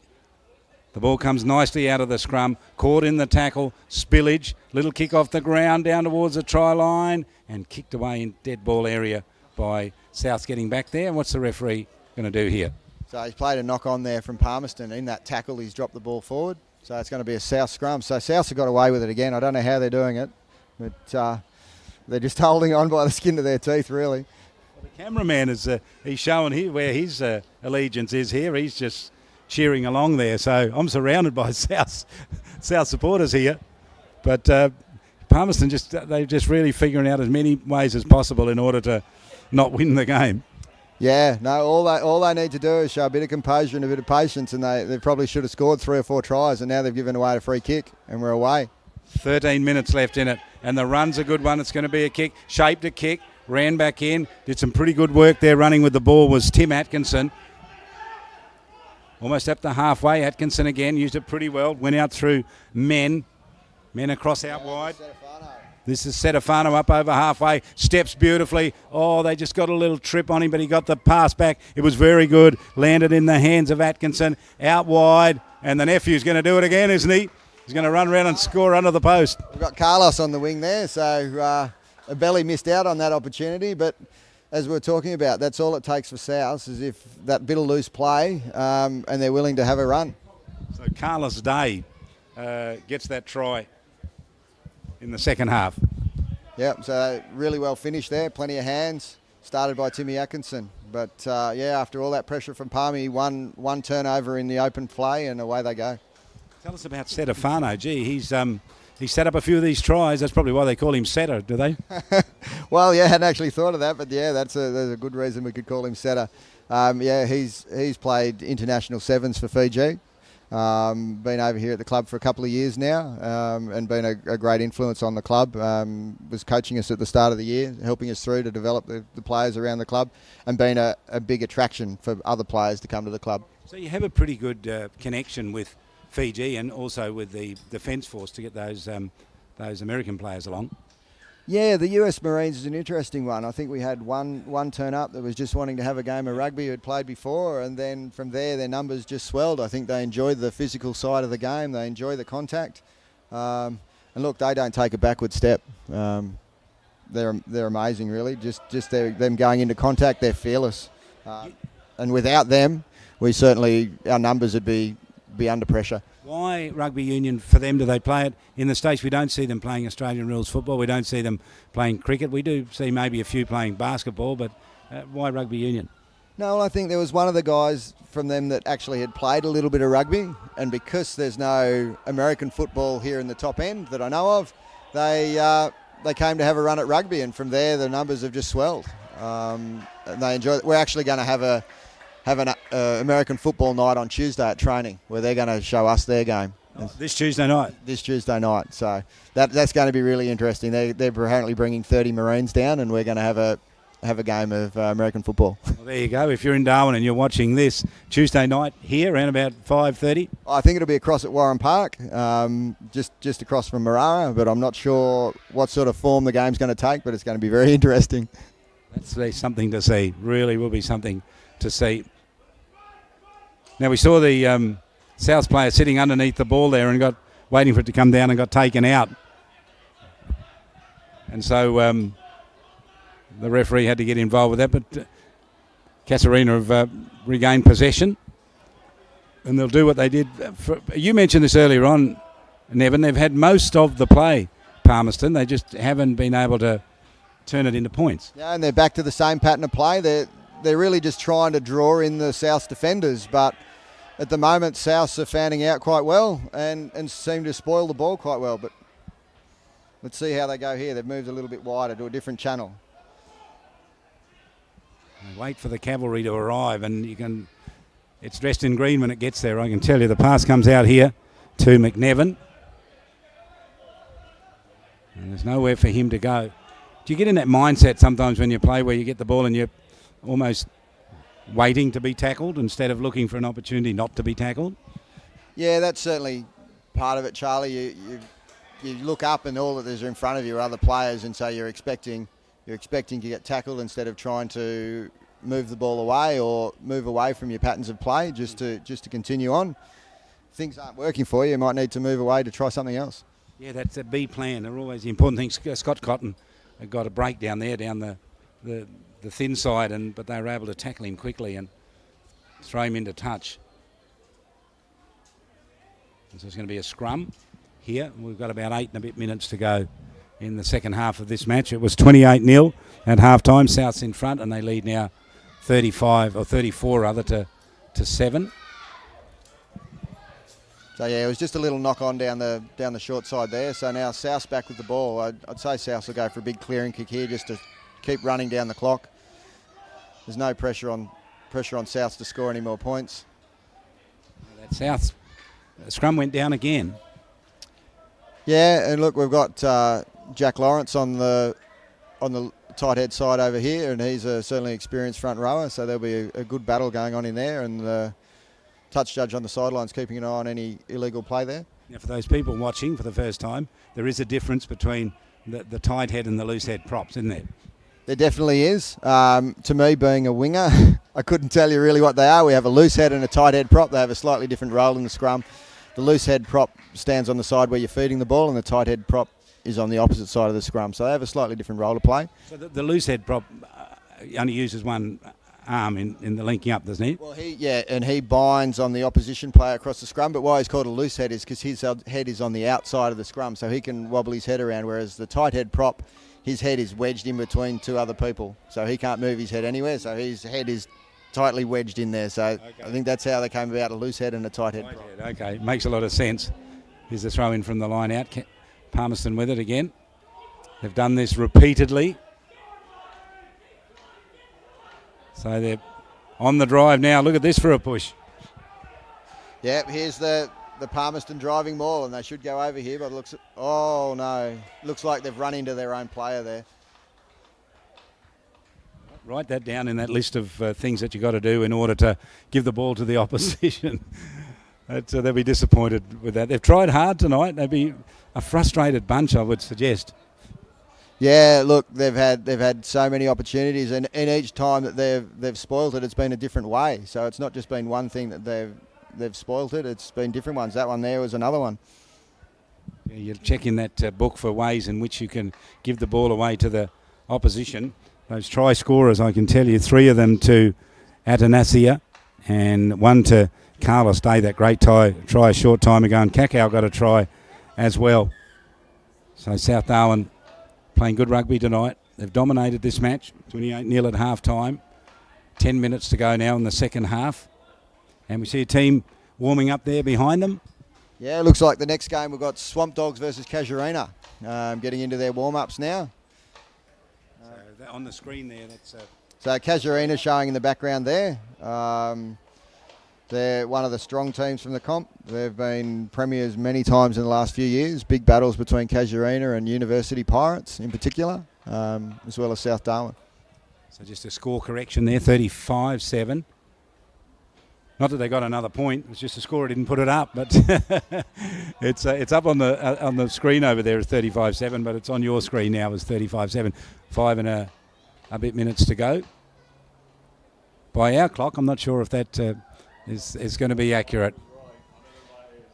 Yeah, there might have been a bit of stoppage play in there. There might be a few extra minutes, but it's all done on the referee's whistle. When the referee blows his whistle, that's the end of the game. That's what the players wait for. The poor old cameraman, he's doing everything. He's scoring, he's doing all these sorts of things. We'll forgive him if that 5 minutes is not right, because over on the big scoreboard over in the left-hand corner there, it tells he's got about 9 minutes to go. He's backing himself, the cameraman. He reckons he's got it right. We'll see what happens in 4 minutes and 50 seconds from now. We'll certainly see. Yeah, he's full of confidence. He had a test run last week, and he was pretty close.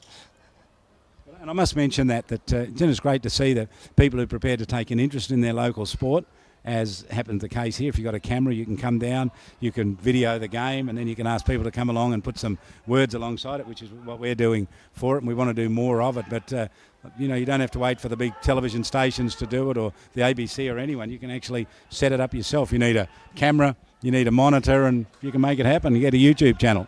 Yeah, this is a pretty special opportunity that's occurring here, Charlie. The fact that we can actually now use technology to live stream games of rugby, it gives people interstate the opportunity to watch games. There's certainly people who live in Darwin have lots of relatives interstate and overseas and around the country that would love to see what their friends and family are doing. Well, if they're Palmerston supporters, they'll be thinking tonight, I'll watch next time they play and hope they put in a better performance. It hasn't been too bad, really, from them, the amount of possession they've had, but they just haven't been able to make that scoreboard attendant work. They do well on the line out here at the halfway mark, and that busy man again, Taylor, with a good pass, comes out there through the hands of Foliola. Up almost towards halfway. Involved there was Ainsley Whitey. Or is it Whitery? I just can't quite work out the writing that they've given us. Probably a doctor might have done it, Charlie. We might have had a doctor writing the team list today. They're always in a hurry, I think, aren't they? Get ready and get the next patient in.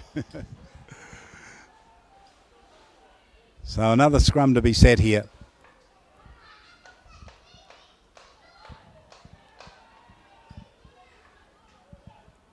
It'll be about 10 metres across halfway. Yeah, just inside Palmerston's half. Been a pretty stop-start game. Another set play. And so Souths get the ball out and they can work it out. Well, now let's see if they can play this running rugby. Oh, the pass was just too long. It was knocked backward though. That was the good news, although the referee's hand goes out. Yeah, knocked on. Well, it was knocked on there, and then Palmerston have compounded it by diving in on the ball. So Southsford to play the ball quickly. They'll be aiming to get it to that 22. Good pass that comes out there by Atkinson. Out wide, here's the fullback again. Setafano. Back out, the run forward there, this time by Billy Byrne. Up to the 22. On the break, straight through, crushed straight through them, around the would-be tackler and around under the post. Great try. Great work, South. They just pounced on the moment and ran in the try. Yeah, and that's basically been the story of the game. Palmerston having all the pressure but on the scoreboard, and when the loose ball pops out the side, Souths have had the players to be able to counter-attack and take those opportunities. And the try scorer there? A scorer there is Vinny Mann, once again one of our French players from Réunion Island. Spectacular place. Been there? I did actually go there. I was over there presenting some talks on aquaculture, which are big over there on the island. So talking about mud crabs, of all things. Oh, really? How far? Where is it exactly? Where is it located? It's over off. It's east of Madagascar, so it's over near. My geography's not real great, but Africa and then Madagascar and then further out off the coast. And it's actually where parts of the missing, is it MH370? Parts were washing up on La Réunion Island out in the middle of the ocean. I thought I'd heard the noise there. So some extra point and the name before. So some extra points added there already. And we're getting towards full time here. Hope you've enjoyed our coverage of this match. We wanted to bring it to you for the first time with some commentary across the live stream on YouTube.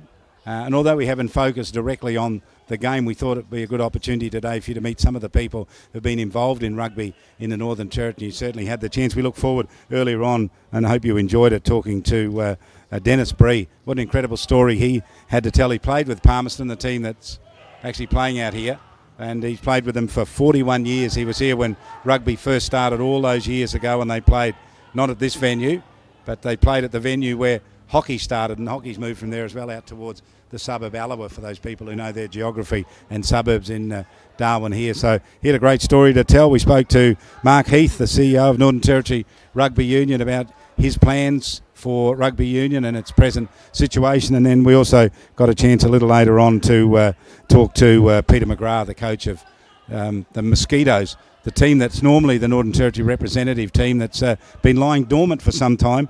Peter hopes that it gets revitalised in the near future, and I'm sure, Evan, you do too. Did you play for the Mosquitoes any time? Yeah, I played for quite a few years when I first moved up here, back in probably about 2003, 2004, 2005. So, I was involved with them, and it was a great opportunity for me to help players learn and help develop the sport up here in the Territory.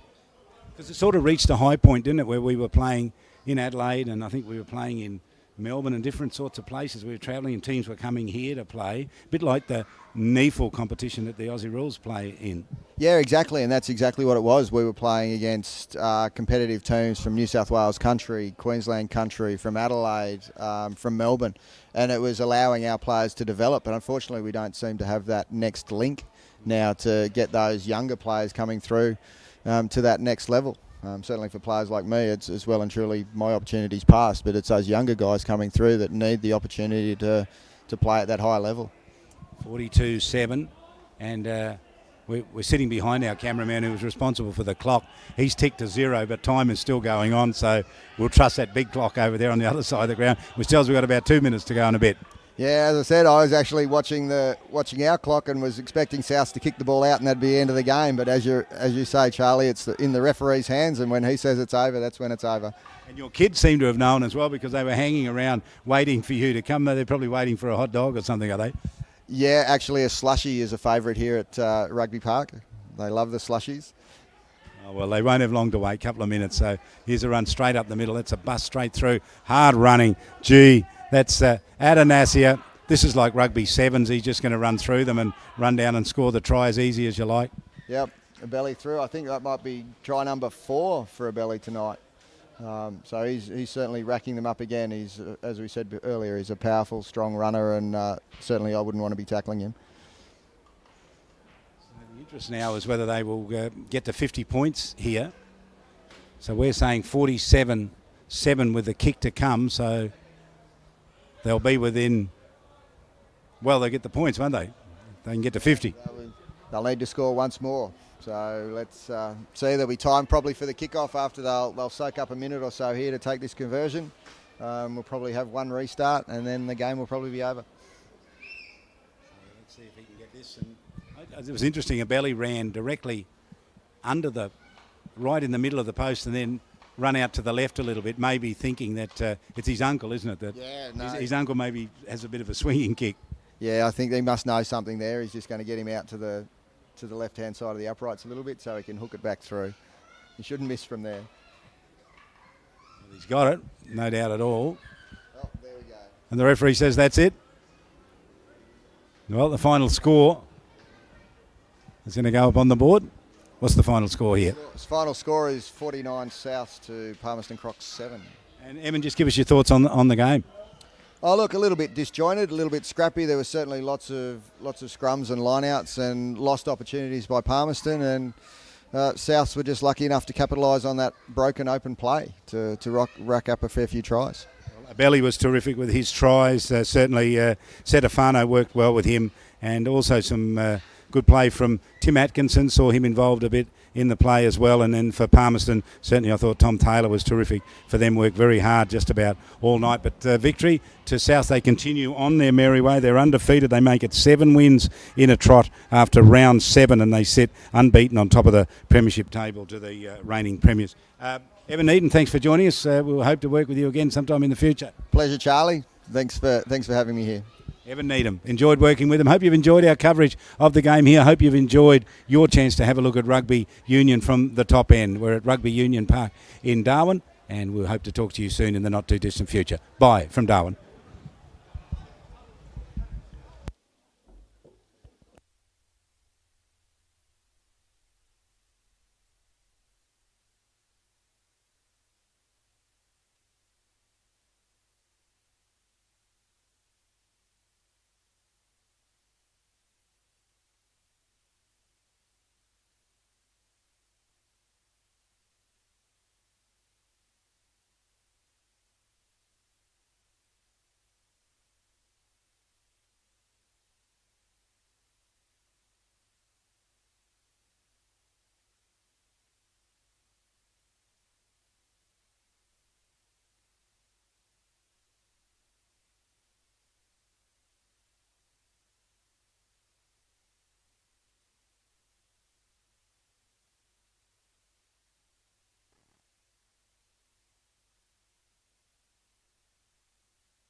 bit of a thank you to Charlie King and Evan for commentating that last game. We don't have the same commentary team, unfortunately, for game number 2.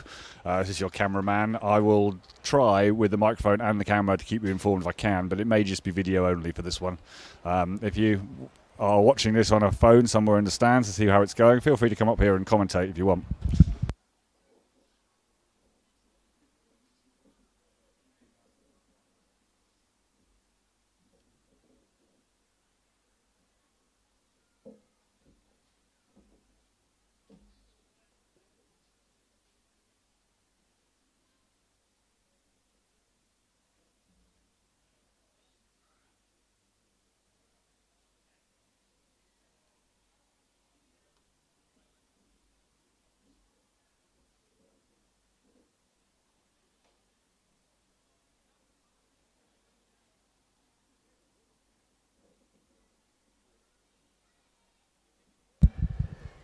Interesting lineup that Casuarina have provided tonight with Joe Albert coming on at number 8 for Casuarina. Swampdogs appear to have a bit of a different lineup this week as well. I believe been hit fairly heavily by injuries this week, so it'll be interesting to see how this game pans out. Stay tuned.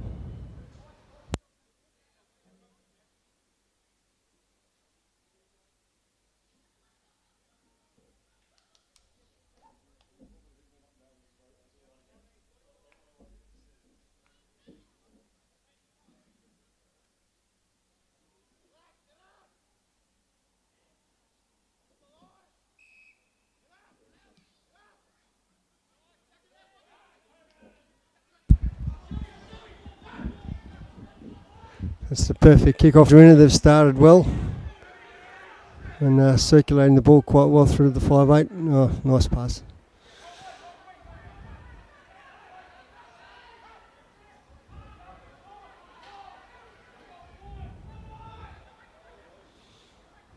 Oh, none of these tackles are sticking, and they've pushed it wide straight away. Down into the 22 now.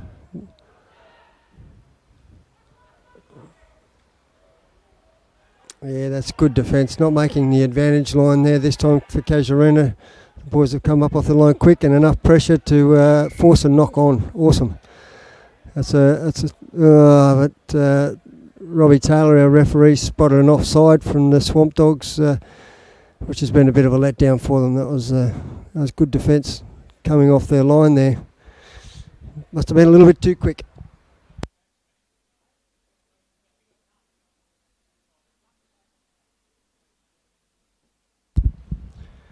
Casuarina have opted for the line out, and be interesting to see how they play this. I'd say it'll be 2 hit ups off the line out and force it into their backs. A couple of interesting players out there tonight, Tom. The number 12 for Palmerston is one to watch, and the hooker for Swampdogs as well they've taken it straight through the forward, straight from the line out, and Robbie can't get his head under to see what happened there, so he's gone for the held up over the try line. It's probably the best option the Swampies could have got out of that one, and hopefully we can see how this new this new hooker goes. Oh no, it's been.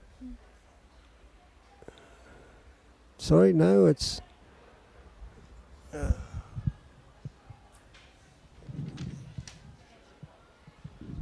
Yeah, Domatune's in at halfback. Sorry, at hooker for the Swampdogs. So no tight head there, and they're keeping it in there. Casuarina, they're going for the pushover scrum, and quick peel up off the back of the number 8, down the short side, and try time. What's that? 3 minutes into the game, and Casuarina with 5 points on the board coming from their number 8, Joe Albert. Coach captain, I'd say. I wonder who he's made captain today.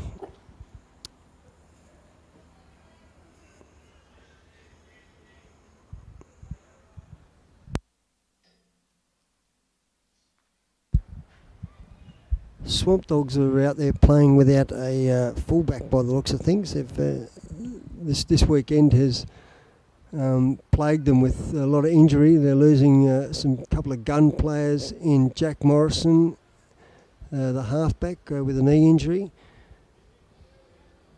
And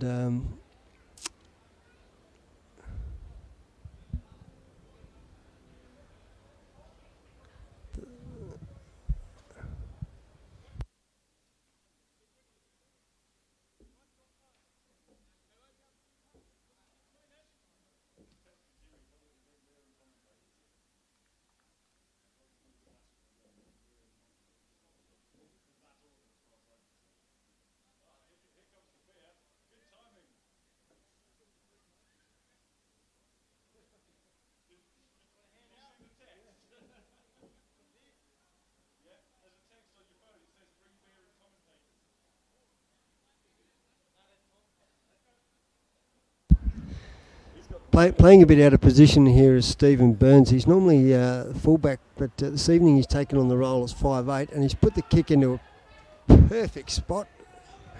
And a lot of pressure coming through from the tight 5 there, from the Swampies, forcing Casuarina back into their own 22.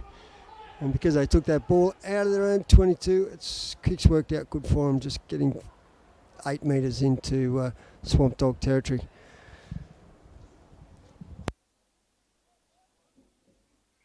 I'm joined here this evening by James DeDessel, who's happy to take on the mic.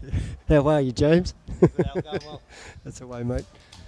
Swamp Dogs are doing a little bit tough out here, mate. They're playing one man down. They've dropped the fullback by the looks of things.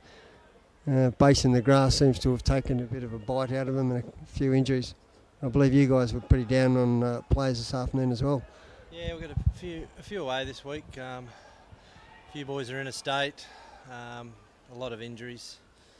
I don't think anyone's at base in the grass. I think a couple of boys are actually working there, but yeah, it's not an ideal weekend. But they've trialled having a bye this weekend, but I think the club's voted to keep playing. So I wonder whether Swamp Dogs got a vote in there. well, they're all young fellas. They'll all be at base, definitely.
Swamp Dog's doing quite well with the ball in hand here, taking the right option to take it back into traffic. I think if they'd have pushed that wide, I think they were in a bit of trouble. So, interesting player here, number 12. I think he's a fella from Canberra, Will Norrie. Normally plays open side flanker, but we've got him out at outside centre. He's playing inside centre tonight, but he's been playing outside centre the last couple of weeks, and he's been cutting a few backlines to pieces, and he's a very good defender. It'd be good to see him in his natural position.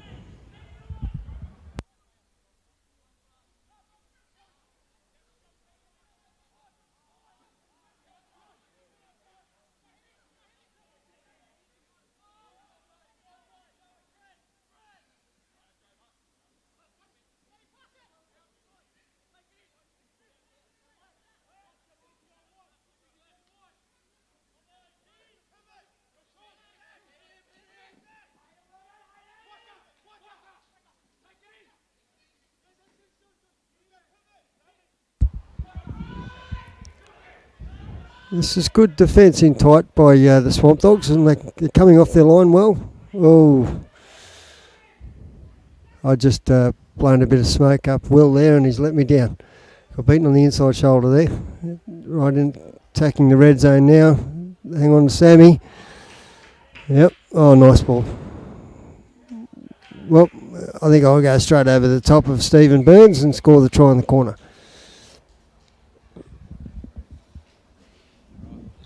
This might be a long night for the Swampdogs. That's 10 minutes into it, and already the score's 10-0.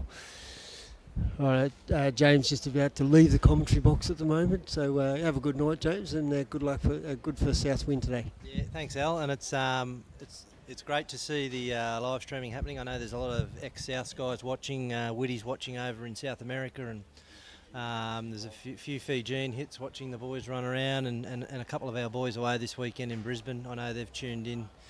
Ian and Misty will be down there watching this. G'day to everyone out there in YouTube land. Good luck, Swampies. Thanks, James. Have a good night, mate. Yeah, vice versa around the world, wherever you may be, with a purple jumper on, maroon jumper on, supporting the Swampdogs, and of course the Casuarina Cougars. Welcome all to live stream NT Rugby Union.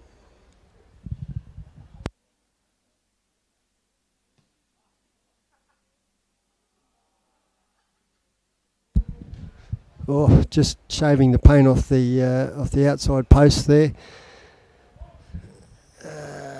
From Zach Phillip, normally a fairly consistent kicker from out there.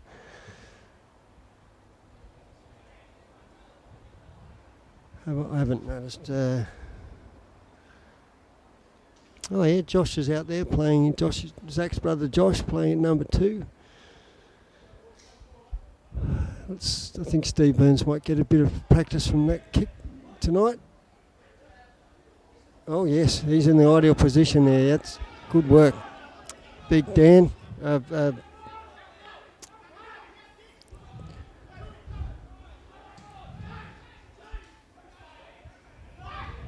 No pressure there, knock back and happy. Oh no, Robbie's picked that as a knock on, so unhappy there. Billy Armstead sort of got himself in the right position and got away on him. Looking up into the lights no doubt would have been a bit of a hindrance for him. Let's see how this scrum goes for the Swampies. That's Dom Tunes there packing down into hooker, and Dan Matson and Aaron Robinson. Aaron Robinson's vice captain tonight, and Steve Burns is playing at 5'8" and captain. Ball coming in from Sam Batty. That's a very stable scrum. Flankers still bound. Yep, all good. Yeah, not enough numbers. Plenty of room to the corner. Yep, no problem. Pretty straightforward. Straight out of the textbook. Try that one. And I'm going to guess and say that was Sion Thomas scoring in the corner.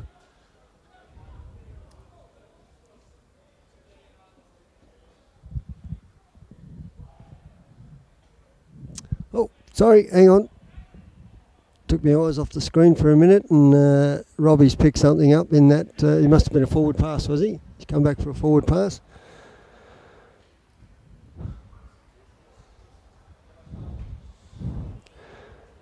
It's not a bad thing. Not a bad thing for the Swampies. They're going to get plenty of scrummaging practice tonight. And it's fairly shuffled around tight 5 tonight for the Swampdogs as well.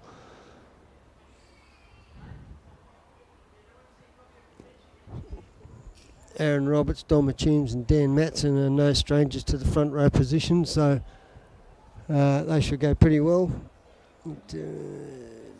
Mitch McLaughlin and Dino, they're pretty commonplace in the tight 5, so that's a bit of consistency there.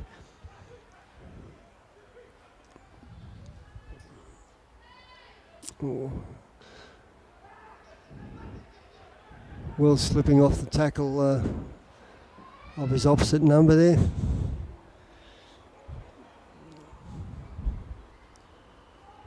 Oh, cheeky Sam, he's done it again.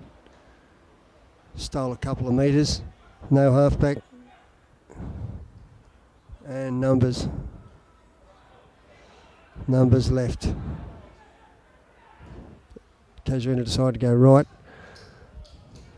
Yes, Will Norrie's had a fair bit of work to do tonight, and it's not staying on, diving over the top, and it's resulted in a try. Yeah, so Robbie's, I'm not sure who it was, but Robbie's picked one of the boys up for not staying on his feet and going straight over the top and trying to shut off the ball at the breakdown.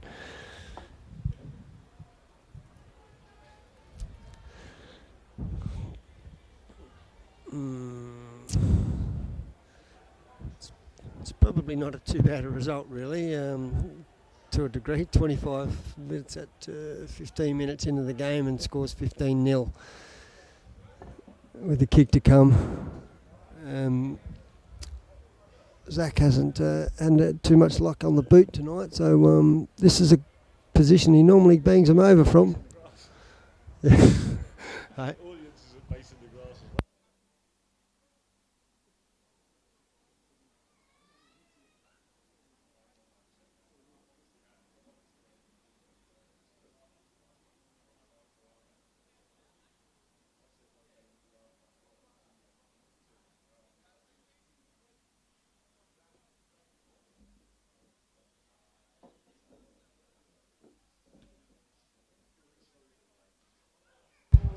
Oh, Zach can't win a trick tonight. The posts are just not in his favour. If he's not smacking them square in the middle, he's shaving the paint off them. Well, it's much to the delight of the Swampdog crowd. And I'd just like to take this opportunity to say hello to all those people overseas and not around us that part of the Swampdog family. Don't forget, once a Swampdog, always a Swampdog.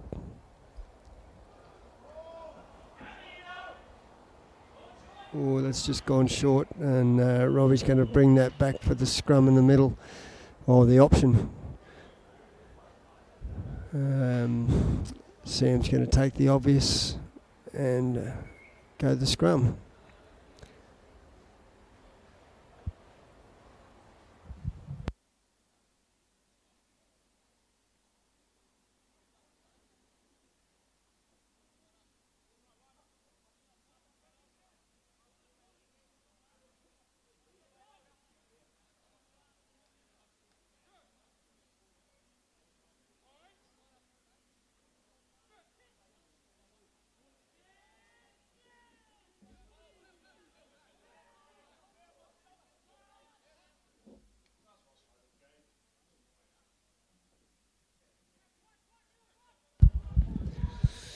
Yeah, Swampdogs will have to keep an eye on their offside line there, with the touch judges being, or assistant referees being wired up to the referee nowadays. You don't get away with too much as far as the offside line goes. General play, I think the Swampdogs have been keeping it pretty well. Oh, Bobby Nurse just hanging on that ball a little bit too long there, and good defence, and Joe Albert just a little knock on there that hasn't missed the eye of the referee. Or maybe the assistant referee told Robbie that one.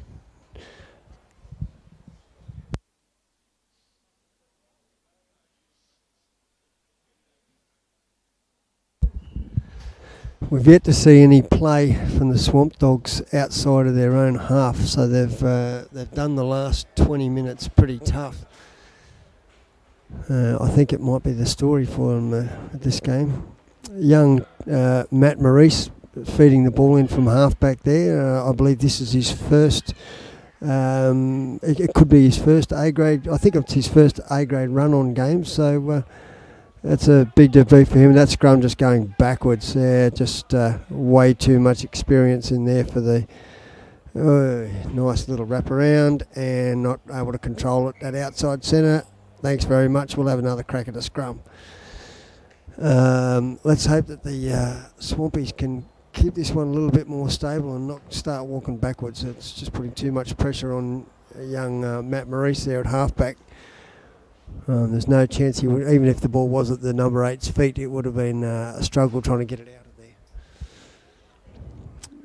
of there. So let's take a look at this one, fellas, and try and keep it at least stable.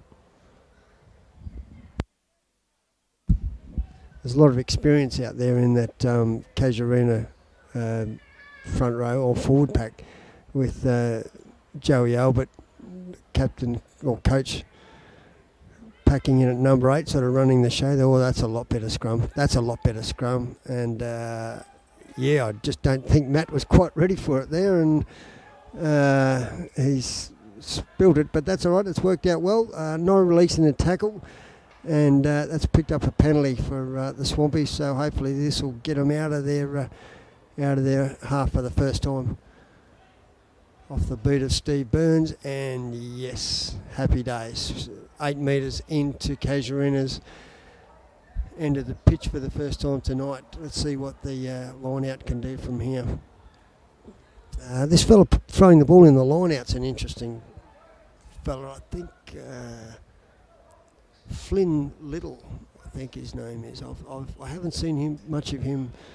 I haven't seen any of his field play. The throw's good, but yeah, not to where it was supposed to be. And the target was a Casuarina set of hands, and on the halfway mark they attack from here. Oh, nice inside ball there. Yep.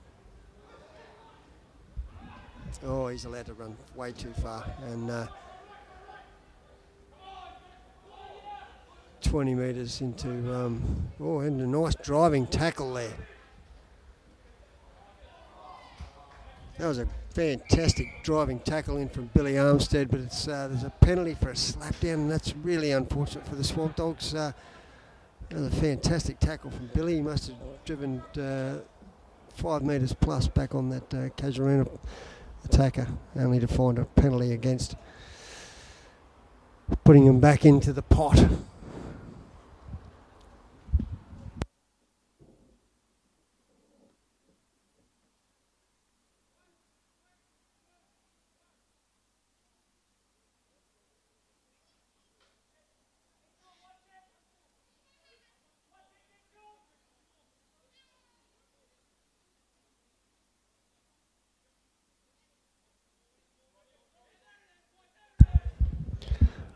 Nice little wrapping move there from the hooker to sweep around and make the extra man in the line out. Freeing Sam up for the second phase. And nice ball from Sam. Yep. Oh yeah, seems to be a bit of an issue there at inside centre to outside centre. That's a second and a second drop ball. That outside centre's having a shocker. That's have to be about third or fourth drop ball by going by the number here, Scott Murray. Maybe he's just probably having a bit of trouble early in the piece. 25 minutes into the game, 25 minutes-ish into the game, and score being 15-0. The scoring seemed to have slowed down a bit, so Swampdogs are getting a bit of stability into their squad, but still yet to force any sort of attack outside their own half.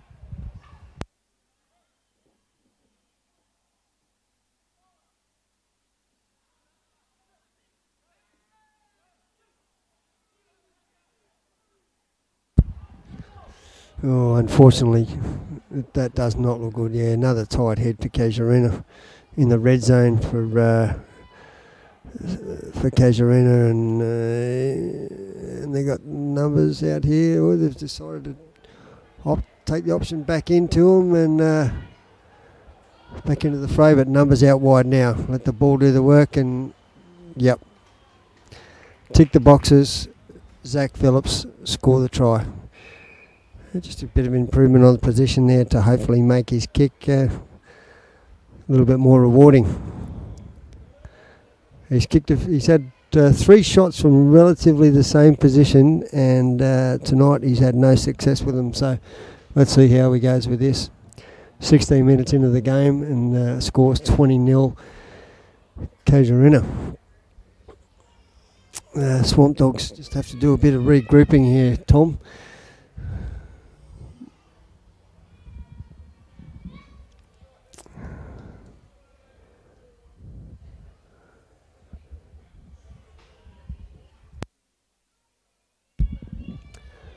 Swampdogs have had a year this year of getting themselves back into A grade, and they've welcomed back the coach, Jason Webster.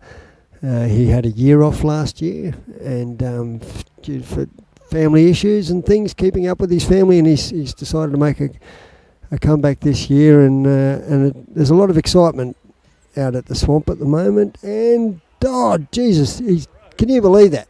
Can you believe that? He shaved the post and he smacked them. So he's had 4 kicks, 2 shaves, 2 hits. He loves the post, indeed. Yeah, just back to the Swampdogs there. There's a fair sort of a buzz out there at the moment. Training numbers have been fantastic, but events like that we have in Darwin at this time of the year seem to attract some of the younger generation, and their priorities might go a little bit wayward from rugby. So we're in the situation that we're in. Big Mitch McLaughlin there waiting to chase up this kick, but it looks like that was very unfortunate for the Swampdogs there not to get a bit of recovery on that one. And here come Casuarina, trying to work the ball out of their own half, and they've done that quite well, getting up 2 metres off the halfway line. Nice little inside ball there, and here we go. Bit of a runaway there. That one little inside pass to be beaten on the inside shoulder. Cardinal sin. Welcome 5 points, and another shot for Zach Phillips. Let's see what he can do from the other side of the field. Maybe take the paint off the other post.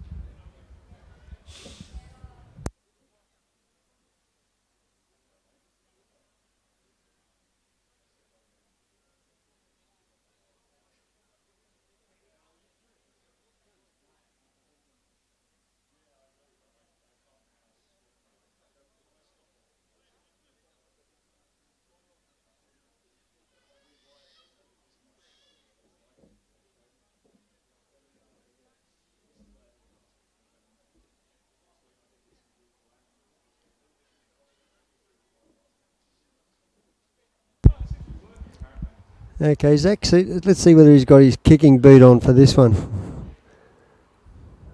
He's taking a bit of time with it.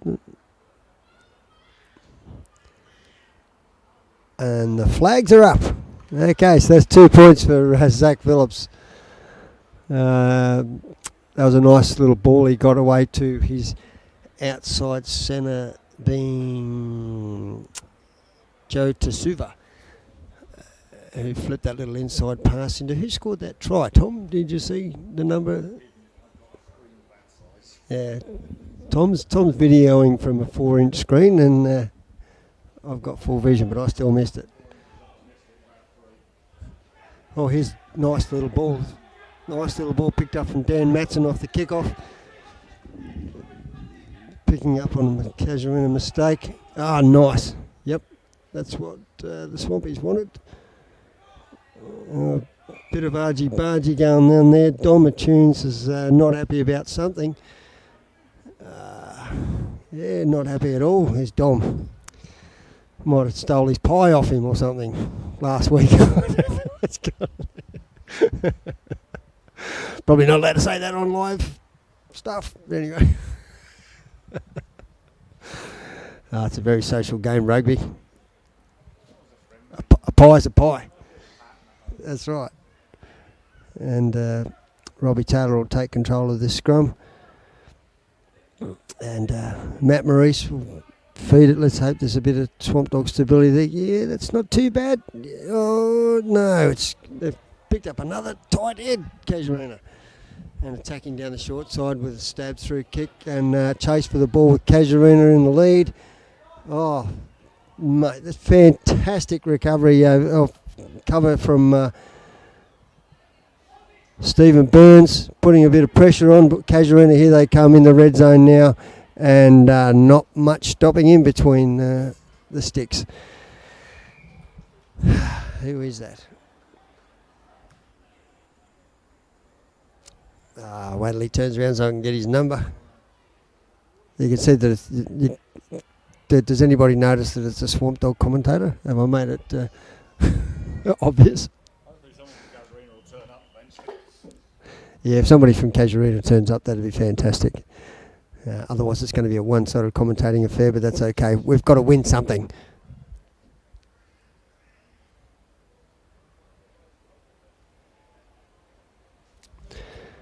Well, I think Zach shouldn't have too much trouble with this. But hey, there's a crossbar in the way. But he seems to have cleared that quite well, and another 2 points gets chalked up to Zach Phillips. I said Josh, didn't I? Well, Josh probably wouldn't mind a kick. Josh is probably watching this. He knows about it. Josh is out there. He's out there, he's playing. He should be playing number 2, Josh Phillips.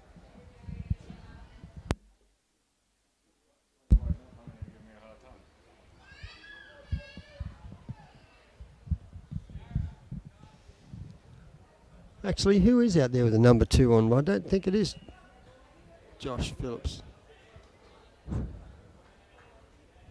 Seems to be a bit of a mixed group for Casuarina as well. A few players out of position. Oh, nice ball straight to Joey Albert. I've not seen him. Oh yeah, he's played a bit of 8 over the years. But he normally finds himself at home in the number 12. Ooh.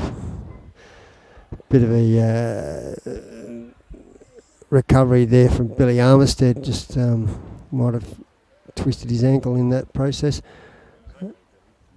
Sorry? Billy Armistead. Yeah, he's playing with the headgear on number 14. Yeah, he's hidden his beard under there somewhere as well.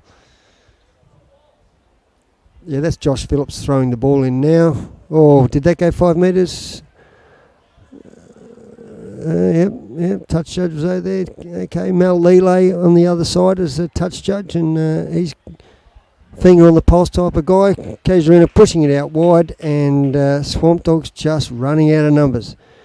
And Mitch McLaughlin there to make sure they didn't get any improvement on that kicking position, which is a big effort from Mitch McLaughlin to make it from the other side of the field to slow that position down.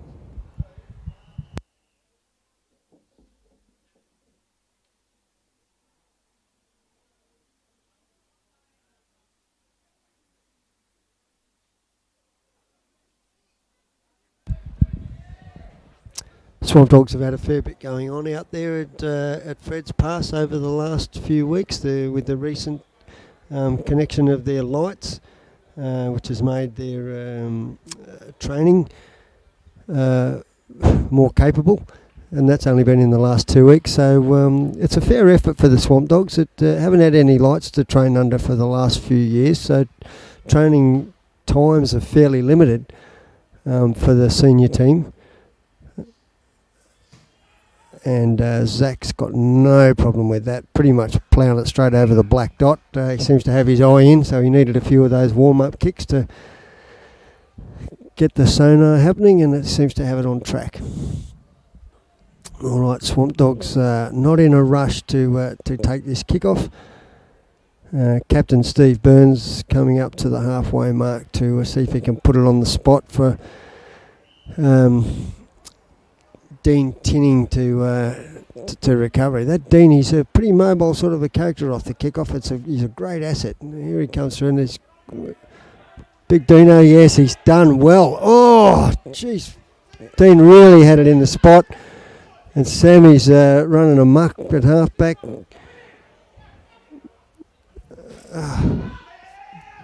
Fantastic work from Dean Tinning off the kick-off there, but unfortunately there was nobody to receive the tap back, and Casuarina are stacked out wide, and they're just attacking that corner. And Swampdogs scrambling defence seems to be holding them out. How long can they do this for?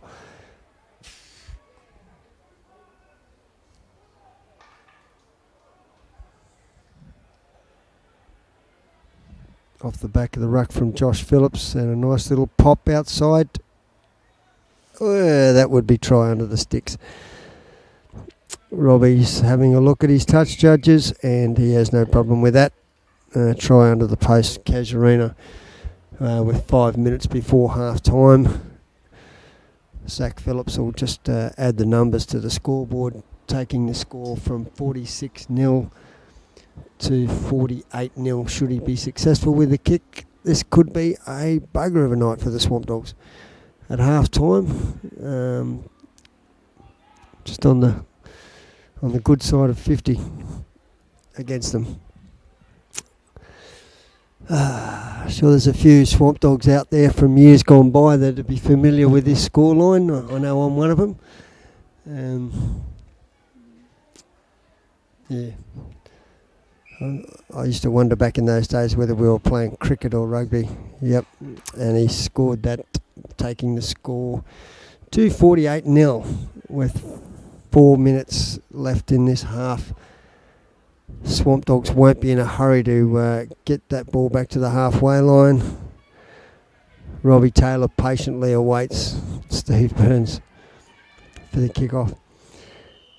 Now, let's see if the Swampdogs can put that... Steve's getting the ball right in the sweet spot as far as any recovery goes. And Dino Timmings is tapping it back, so he's got to have those blokes in behind him to receive. Up we go, and up goes Dino. But the Mitch McLaughlin's picked up the ball there off the kickoff. Stole the ball. They look as though they're going to try and push right. Oh. Halfback's gone the dart. Young Matt Maurice has gone the dart from the back of the scrum. Swampdogs are opting the pick and go option. Tackler must roll away. And Robbie Taylor is straight onto that. Great piece of refereeing, Robbie Taylor. Oh no, he's picked him up on offside there. I thought that was not rolling away, but he probably could have gone on whatever he wanted. And the Swampdogs are opting because it's such a tight game. They're going the shot. Geez, you've got to have a sense of humour in this game, don't you? That's it. Points on the board. When you're down in this neck of the woods, you must leave with points. And Captain Steve Burns, the Iceman, should have no trouble sliding this between the sticks. He might be able to give Zach Phillips a few lessons. The idea is to get your first kick, Zach.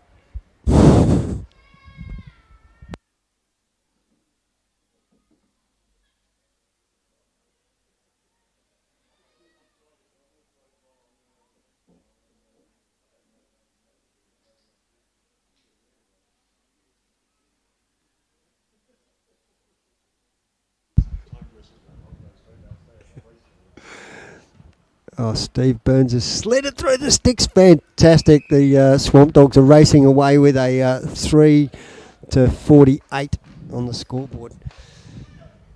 That hopefully put a bit of a positive shine on some of the boys and see how they defend this kick. Casuarina are normally very strong off the kickoff. And I'm sure Joey Albert will try and put a bit of pressure on off the kick. Opted to go the side of the backs. A bit unorthodox. Oh no! Will Norrie knocking the ball back there from the kickoff straight into the arms of a Casuarina player, and here they go again. Numbers to the left, Casuarina, and they've opted to go back inside. But, push the ball outside. Numbers to the right, punching it up through, aiming straight at the sticks. Yeah. And who's that peeling out of there? Yeah. Robbie's awarded the try to, I don't know that fella. And because we haven't got a Casuarina commentator up here, that fella will just have to call old mate. Yeah, so we'll call that old mate because he's got a beard. He looks a bit older, so we'll call him old mate. So try to old mate, and Swampdogs gather under the post, a familiar position this half. A bit of huffing and puffing going on out there. It's only 40 seconds. 40 seconds to go to half time, and it can't come quick enough for the Swampdogs. They've topped the 50 mark, so we're looking at 55-3.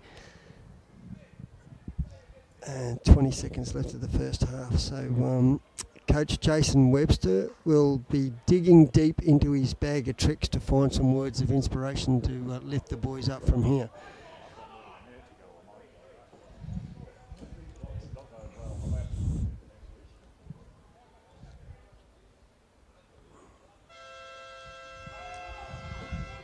The siren going off in the background. Oh, knock on from the kickoff. Swampdogs will want to keep that play going. Swampdogs will want to keep the ball alive because should they stop for the scrum, it'll have to be stoppage of play. Knock on both ways. Oh, pinch. Robbie's picked up an offside penalty from Casuarina.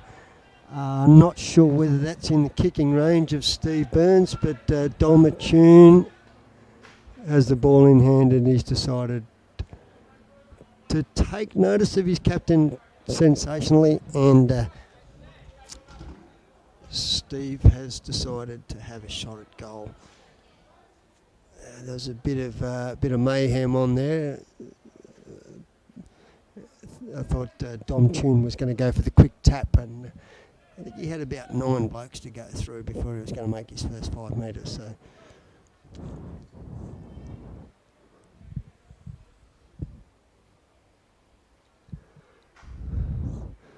I'm not sure whether this is in Steve's range. He's normally, he's sitting at about, he's 35 metres out. 35 metres out and 10 metres off the sideline, so be nice to see this one go through the sticks. He's got the length, or did he have the length? No, he's dropped short. And Casuarina are having a crack. Interesting. Casuarina are having a crack out of their own try line, so seeing a bit of interesting rugby here. No time left on the clock, so the first breakdown will be time. Robbie's found an offside scenario there, and the boys are having a crack. They want to have a run tonight, Casuarina. And that pass drifted forward and knock on off the winger's hands, and we'll go to a half-time break with the score at 55-3. And Swampdogs looking a little bit worse for wear out there.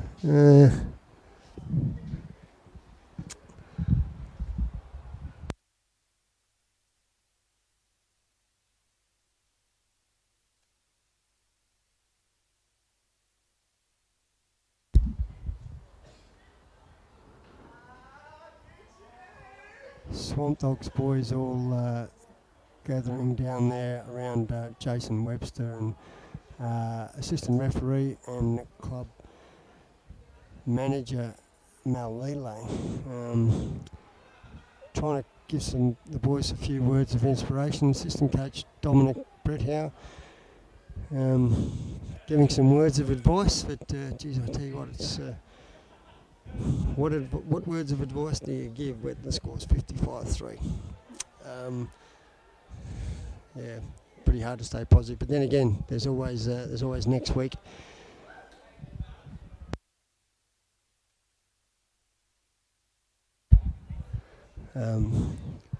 Bryce Condon there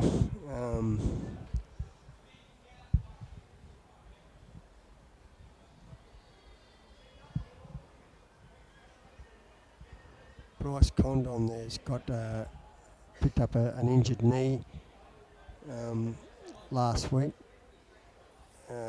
which is probably going to have some pretty big effects on his season. There's Jack Morrison there, also with a knee injury. That's your 5'8" halfback combination there that's going to really affect the Swampdogs this year. And Coach Jason Webster will be looking into his bag of tricks to see how he can overcome this one, which is really unfortunate this year. The Swampdogs, like I was saying earlier, there's a lot of optimism down at the club. Training numbers have been well into the 30s on some nights and over, and it's been looking pretty good. The Swampdogs aren't overly focused on winning as much this year as being competitive and setting themselves some goals and achieving them one by one. As Dom Tunes and Will Norrie. Will's, I think he played rugby in Canberra and playing his first season for the Swampdogs this year.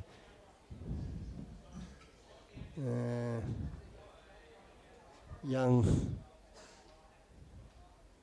Matt Maurice there having his pretty much his first crack at A-grade rugby, and really not doing too bad for a forward pack that's going backwards in the scrum. Fairly competitive in the line-out, but backwards in the scrum on most occasions. Matt's not doing too bad at all, really.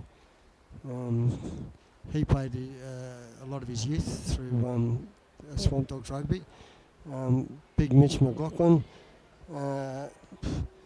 For not the most athletic-looking bloke, he's not huffing and puffing. He seems to be doing it pretty easy, and it's good to see some smiles on these blokes' faces. Like, sure, they're 50 points down, but look at that. That's fantastic, isn't it? That's what rugby's all about. Wins, men. These blokes are here to have a good time, and they're having it. So, fantastic, and for the blokes who aren't there and have chosen other venues to go to, well, you're probably missing out on a really good time here.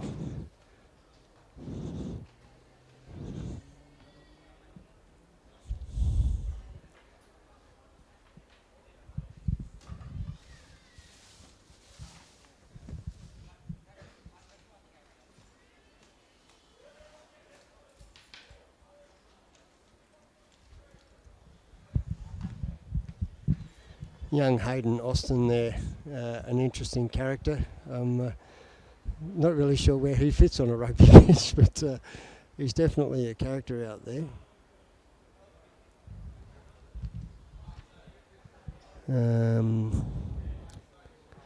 Flynn Little, he's showed up. He's all around the paddock tonight. This Flynn Little fella. He's an interesting player, very interesting player to watch. With the proper team around him, I think he'll be quite a handy little asset to the Swampdogs. Dominic Brethow there digging into his bag of tricks handed down through generations from his father, and no doubt his father's father. Des Brethow is probably down there somewhere. An old, I shouldn't say old, should I? He's a past coach of the Swampdogs. A grade, B grade, C grade, life member. And now looking after the physio side of things. Just panning over to the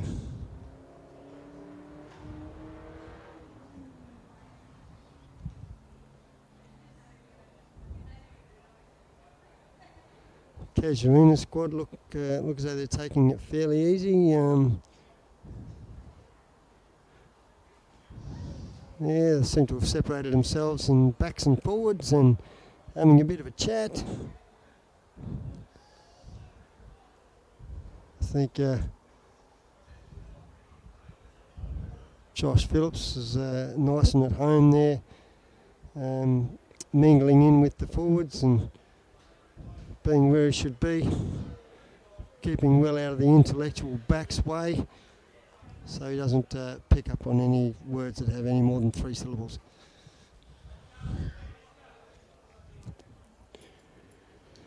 Okay, well there's our unfortunate look at the scoreline there, 55-3, favouring the Cougars.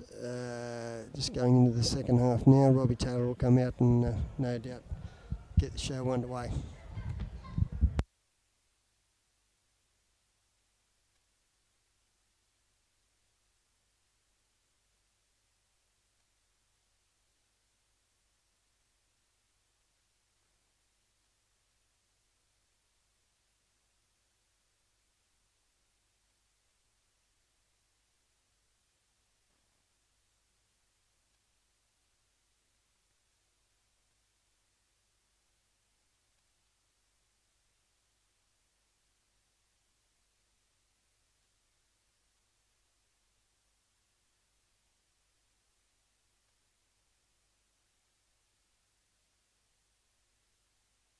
Yeah, getting a few comments from around the globe.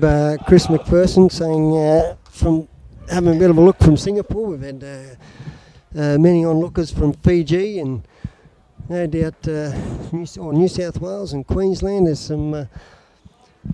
some old players have had it interesting enough to have a look around and see how the game's performing up here in the Northern Territory. Okay, Captain Steve Burns is having a bit of a chat with the referee and no doubt there seems to be a bit of a debate.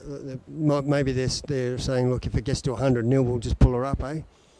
Or 103, sorry. If it gets to 103, we'll pull her up and we'll have a boat race. We'll see what happens.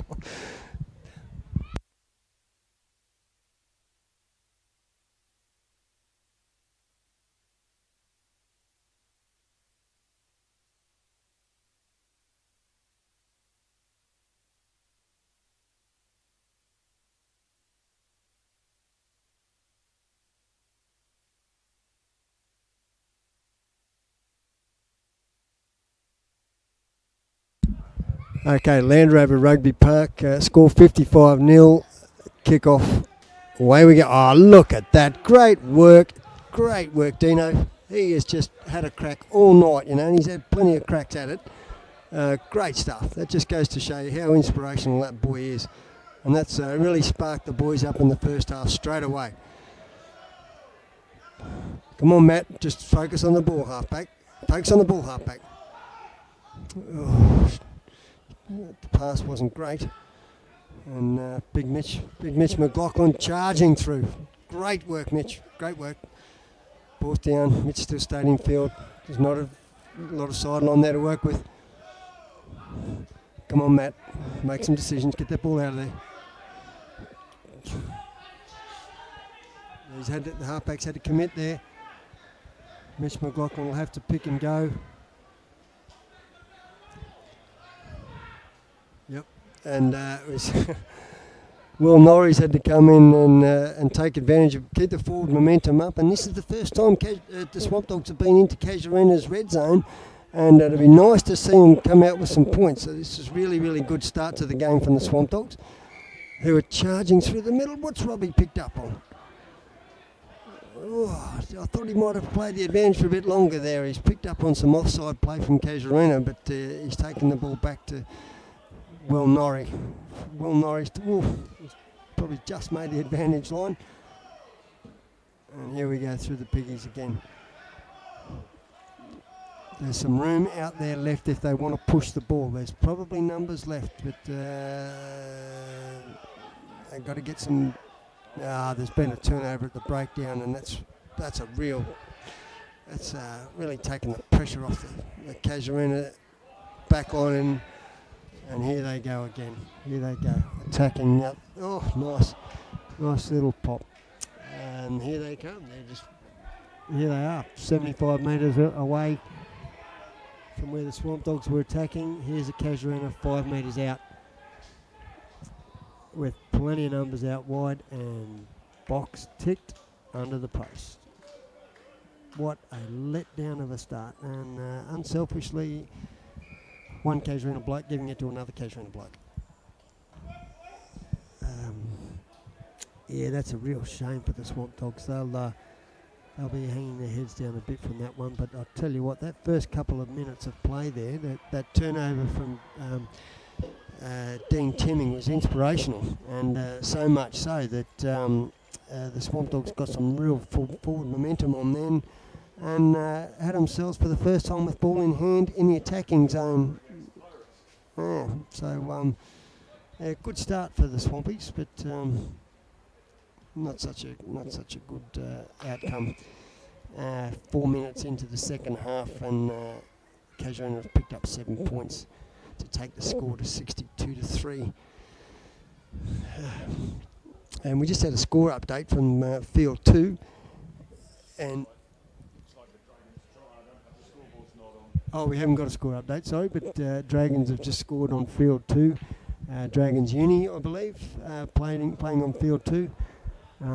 One would think that Uni might be the victors in that game, but who knows? Rugby's a funny game, and Dragons are one of those sort of teams that are just very, very unpredictable on the night. Nothing too much has changed in the last 20 years from those fellas. Come on, Big Dino. Can he do it again? And he has. Oh, he put himself in the box seat, but again, no sweeper.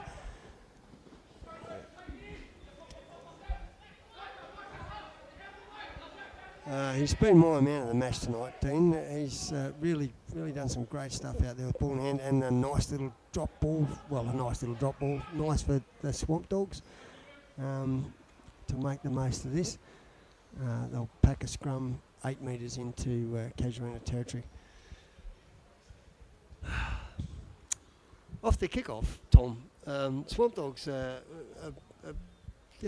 really they're putting the challenge up. Yeah. There's only so much you can do when you're batting it back a bit there. That's right. You've got to rely a lot on your sweepers, and when they're there, and when they're not, so be it. But Dean Timming he's put himself right in the box seat on nearly every occasion, and Casuarina are really are struggling with him coming through. So he's getting plenty of practice, unfortunately.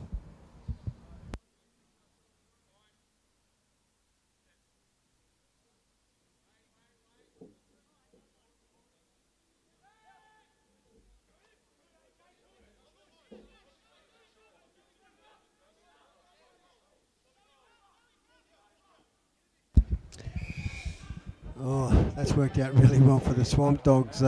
Swampdogs are numbers down in a big way, and I'm not sure that was the right option by Henry Burgess, number 8. The numbers are right down.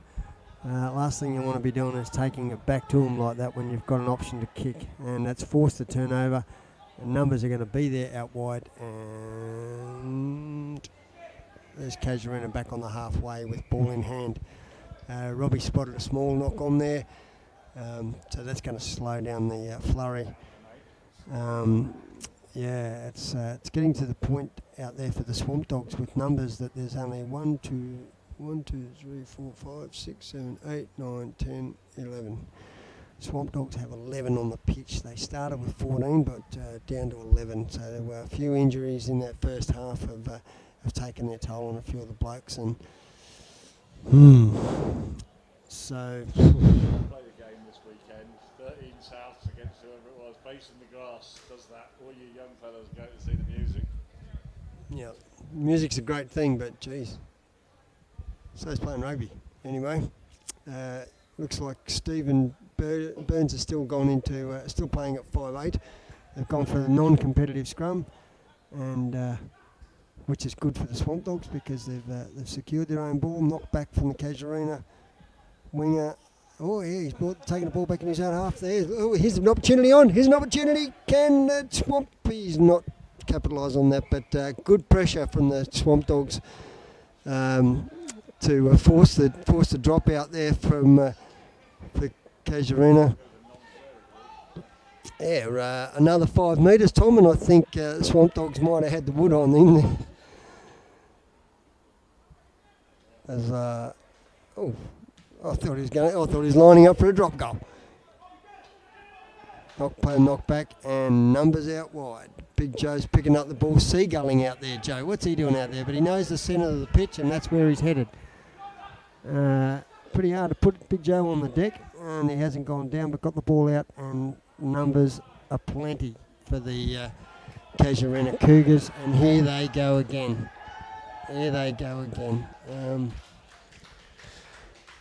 Well, that wasn't too bad actually. That wasn't too bad, Tom. They put the pressure on down in the red zone there for 11 blokes on 15. It is a 15-man game. Somebody's got to remind the Swampdogs of that. I'm sure they know. There might be a few of them that have just forgotten, and base in the grass seems to... I keep saying base in the grass. No, we forfeited our B grade here with injury and base in the grass has taken its time. Yeah, me too, mate. I think blokes of my vintage or are best sitting here with a refreshment and a lovely view of the pitch that we trying to remember what we used to be able to do or couldn't do. And let's take the opportunity to thank our sponsors out there. Land Rover Rugby Park, Hans Super Dry, Swampdogs sponsors NT Bitumen, Howard Springs Tavern. They do a fantastic job for the Swampdogs out there. Sponsored them for many years, Howard Springs Tavern and NT Bitumen, sponsoring the senior sides with many sponsors with the junior clubs, junior teams, and back to field rugby. Zach Phillips takes that fairly smoothly on his own 22 and just inside. Oh, lovely kick! He's picked up a good 55 metres with that nudge. I'm sure he's pretty happy with that, and I don't think he really needed, because he was inside his own 22. He didn't need to land that out in the full, but he didn't anyway. Bounced about a metre in the field of play. Our assistant referees have decided to take up their usual stand as opposed to swapping sides at half time. Mel Lele over there conducting the sideline with his customary Cobra hat. A few of the boys huffing and puffing there. Young Robbo has gone into number 1 in the line out, and let's see where we can land this. Come on, Dino, get up there. Seems to be a bit of miscommunication going on there in the line out, but the Swampdogs have picked it up okay through Mitch McLaughlin. So that's tackles very high, sliding up onto the shoulders. Robbie picked that up. Yeah, Robbie's picked that up. Well done, Robbie. He's picked that high tackle up. And as we all know, that any tackle above the shoulders is an immediate penalty. And possibly a red card, yellow card situation. That's all conducted around the safety of the players, and that's what we want. Sounds like a referee talking, doesn't it?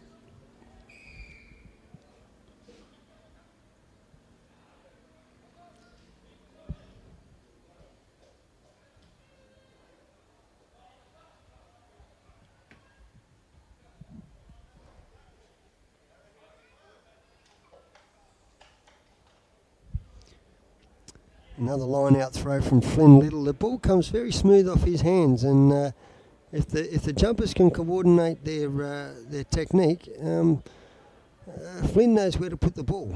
He's got a good technique there. Yep, not comfortable into the hand, but nevertheless the Swampies come out with the ball, and it's popped out the back for Matt. He hasn't got that ball out there quick enough, and looks as though he's in a bit of trouble. Robbie's picked up. Coming in from the side, Robbie's picked up coming in from the side by the look of that, and another penalty to Swampdogs, and Steve Burns tries to minimise the distance between him and the try line with another kick at touch. So that's two fairly favourable lineouts for the Swampdogs in the last couple of minutes. Let's see if we can't get another one out of this. Oh, no, that's gone forward off the hands of Dean Timming and into the hands of Casuarina, with Robbie playing the advantage at this stage, and I'd say that'd be about advantage over now. And away go the Casuarina Cougars with numbers against them as they are. The Swampdogs are really shuffling in defence and scrambling quite well. For 11 against 15, they're doing fantastic. That's a bustling run up the middle there, and and a great little cover tackle from Steve Burns, forcing the error from the Casuarina player, forcing the knock on, and scrum time uncontested, ball to the Swampdogs, and that scrum's about 5 metres outside the 22, so Swampdogs will be forced to keep this one in hand.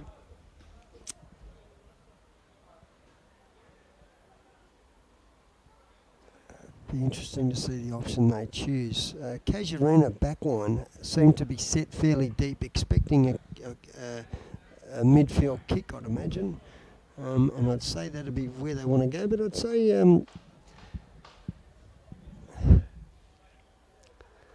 Will, I want to get the ball to Will Norrie and let him have a run.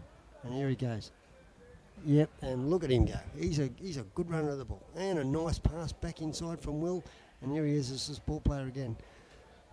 Good effort, Swampies. Well over the advantage line. But a forced a turnover, and Casuarina, here they go again.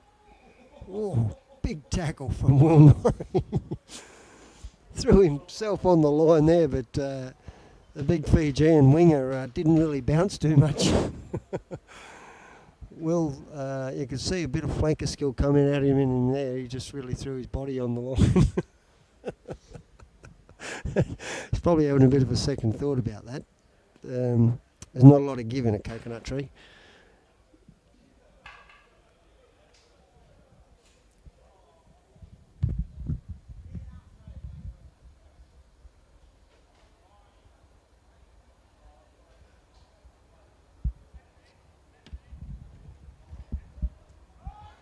Yeah, a little pick and go off the back from Joe Albert to...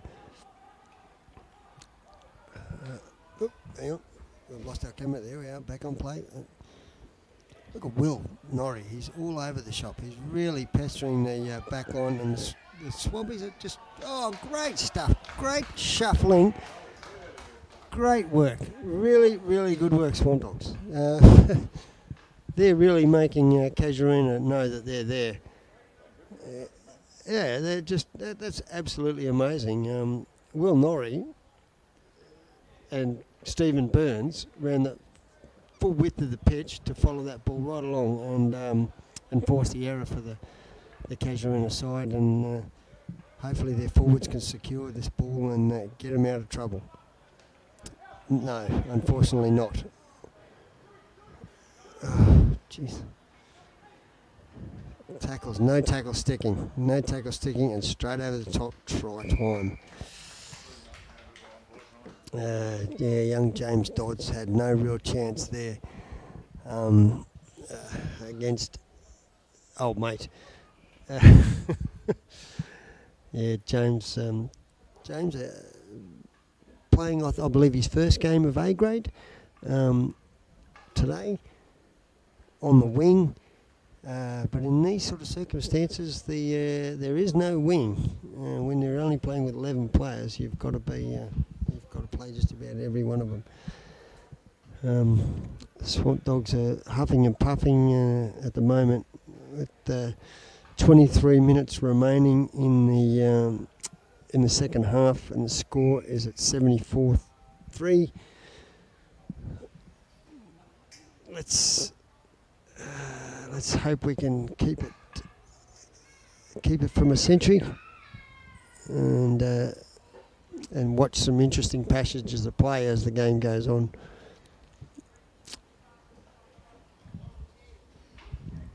Got Simon Scoville out there on the as assistant referee on the ground, or the grandstand side of the pitch. Mal Lele on the far side of the pitch, assistant referee. Not really taking on the official yellow shirt for one reason or another. And Robbie Taylor officiating in the middle. And kick off from Steve Burns. Taken fairly comfortably by Casuarina, and here they go again. Brought the ball back right up to the halfway line. Robbie's picked up a forward pass there. Oh, ever so slight. It could well have been some advice given by Mr. Scoville on the sideline, but I think Robbie was straight onto that one.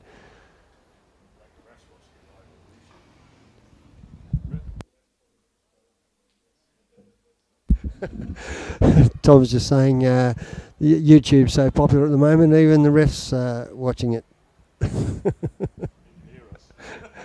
Oh, good. And apparently you can hear us, so g'day, Robbie. Nice, comfortable, easy ball for Matt Maurice. Oh, here we go. That didn't come off the boot as sweet as it sounded, but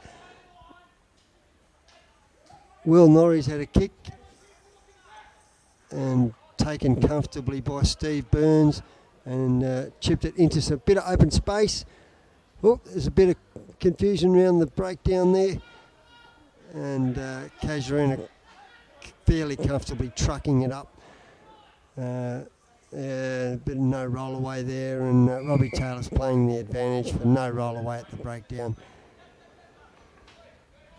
It was a bit of a bugger there. That was young Henry Burgess being a little bit lazy around the breakdown area and not rolling away as fast as he should have. And the game in this day and age is all about keeping that ball out of the breakdown, or being able to get that ball out of the breakdown as quick as possible to supply entertainment value for you people out there. Oh, yeah, must be a refreshment time, and Tom's just opening his second can of Coke. Too much sugar in that Coke. I'm not being a fan of Coke myself. Casuarina putting the ball through the hands. Nice. Robbie's he's picked up a head-high tackle and decided not to play the advantage from that head-high tackle. And again, another penalty. He's playing the advantage.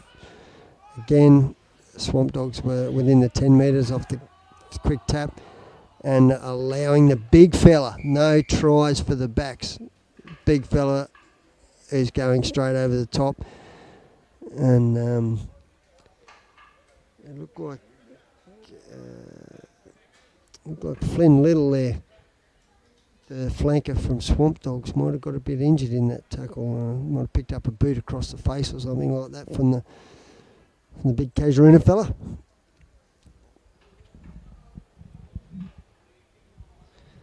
And Zach Phillips will have another crack at the post.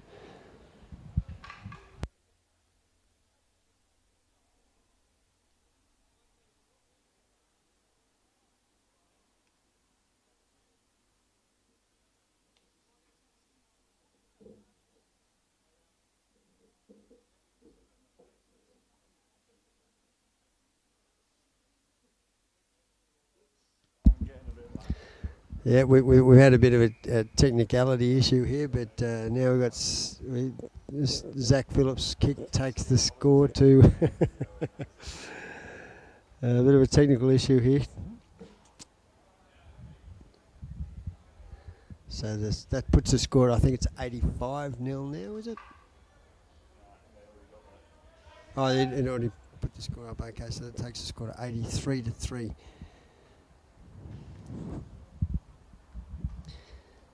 (83-3) with 17 minutes of the second half remaining. Ball goes into the comfortable hands of Steve Burns, and up the Casuarina boys truck it again. It's getting a little bit textbook for these blokes.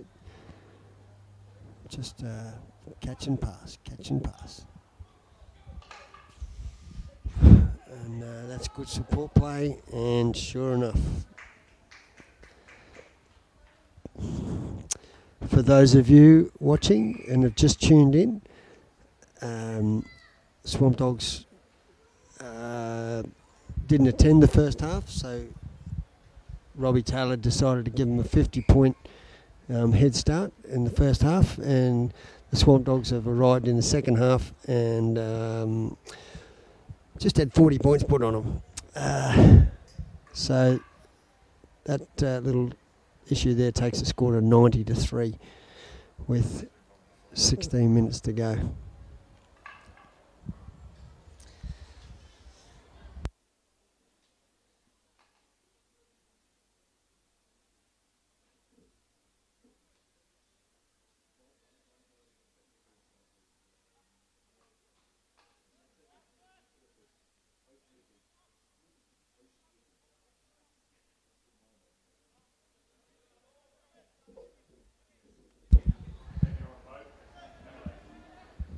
Okay, we've got Tom back on the camera now, and Will Norrie's in it. He's got some people pouring down on him now, but that familiar sound coming off his boot. I don't know whether he's got a hole in his boot or what, but it's not coming very sweet off his boot tonight, Will. He's in a really difficult position. He's a great player. I think he's a fantastic player. He's got loads of talent. Unfortunately, he hasn't been able to make it shine for one reason or another. A nice little catch and sweep from Casuarina halfback, and putting it through the hands should comfortably see. Oh no, just a metre short of the try line. He got to push wide, but no, he's gone to step off the right foot and straight over the line.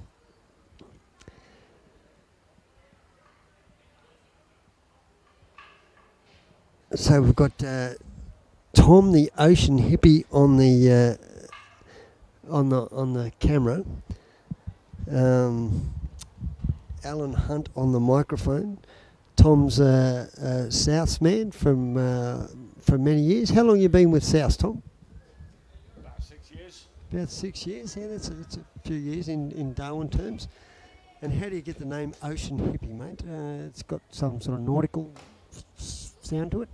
Yeah, it came off a racing T-shirt on a boat I used to sail back in England, and it's been my email address and website for so long. Sort of South boys already had too many Toms, and a Pommy one and all, so it sort of stuck.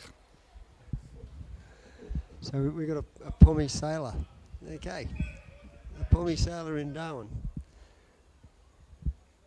All right, and he works a mean camera too. Okay, so that leaves us back to game time, back to the centre for Robbie Taylor to get the game underway with 13 minutes to go by my clock, and the score at 97-3. Unfortunately, we are going to see the 100 cracked. I'd say that's a fairly comfortable bet. They were there to change a kicker, and they've decided to change the style of kick as well. Rather than go deep and go shallow and challenge, they've decided to go deep. And Steve Burns down here to field that in his own 22. And geez, I don't. Tom, what do you think about this this banana kicky thing they try to do these days? Like, Given the noise his boots making, he's doing good. They've all made it. They all sounded like they were missing. Yeah, well, geez, I don't know. He's only got 10 metres out of that, and he wasn't under a great deal of pressure. I don't know. Well, if it was me anyway, mate, I probably wouldn't have made the sideline. Okay, so here's Casuarina with the ball comfortably in hand. And big Mitch McLaughlin there spanning across the back line. And just dropping off tackles, the Swamp Dog boys. And over we go again. There's the 100. There's the 100. 102 to 3. Always going to be a long night. Always going to be a long night.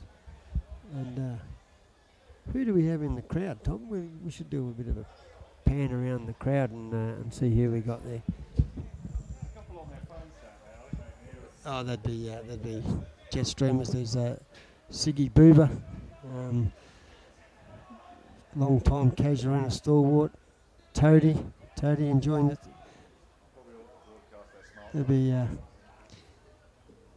Matt Thompson down there, future rugby player there. Oh yeah, there's a few South boys there. Look at that. What's the game? Are we allowed to show that? No.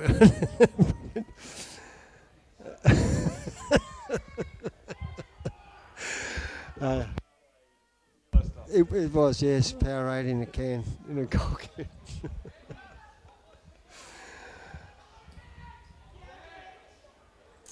Ball taken comfortably into. They've tried to work it out of the 22. Here comes Casuarina powering down now. They've taken the ball up to the halfway line. Well, making a meal of the Swamp Dogs now.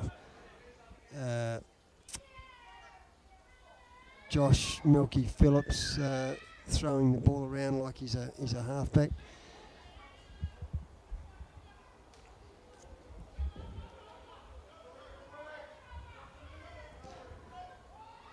Casuarina boys trucking it up the field uncompetitively have decided to go a quick kick, and Robbie's pulled it back. I don't know why he didn't play the advantage, but anyway, that's referees. I guess he's probably done the right thing. Zach Phillips having a bit of a word to Robbie, probably asking the same question.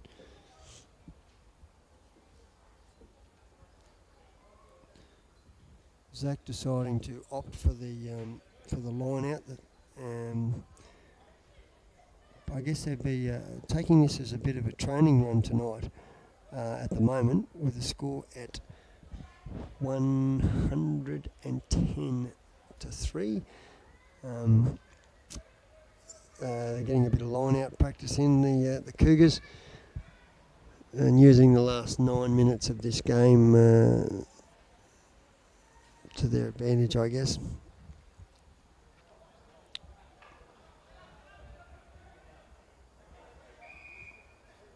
Oh, yes, Robbie Taylor's picked up a coming in from the side from the Casuarina flanker, which is a great result for the Swampdogs. It's a fantastic result for the Swampdogs.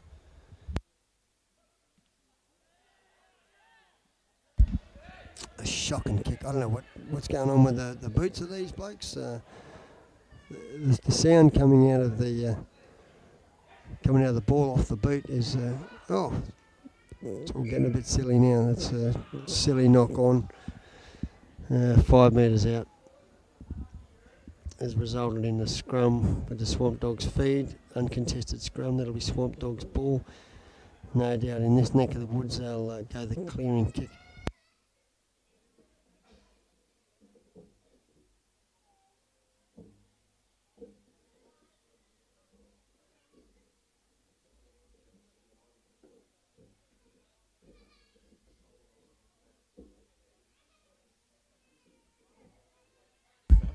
This one.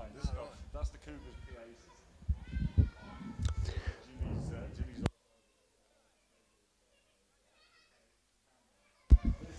Scrum in the hands of Matt Maurice, and he's got an ugly ball to Steve Burns, who's made sure of it and giving his team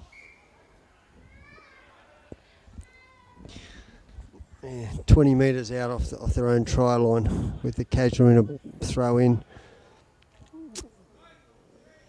Swampdogs unable to match the numbers. Swampdogs unable to match the numbers in the line. Yes, they've matched them. Yeah.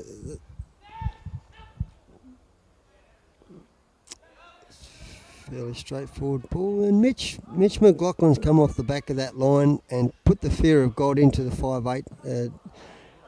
Great stuff.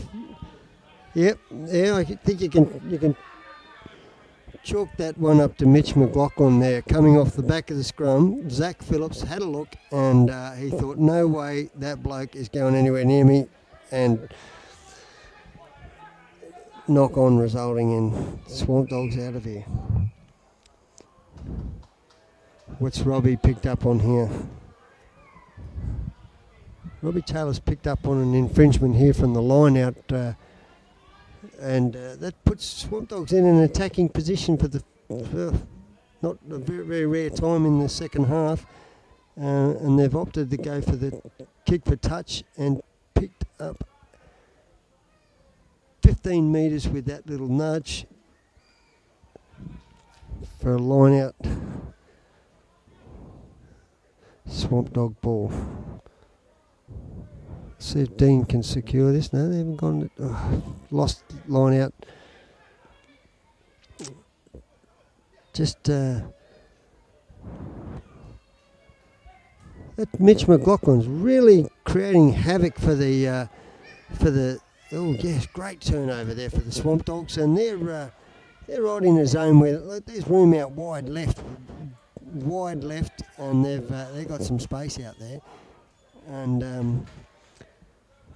oh jeez, they're not really protecting that ball enough, and I think he's got to release that man in the tackle.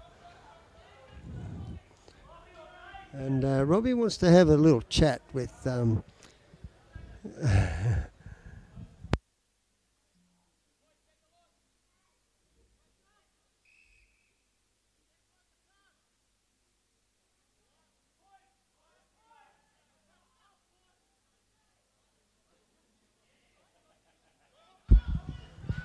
here come the Swampdogs.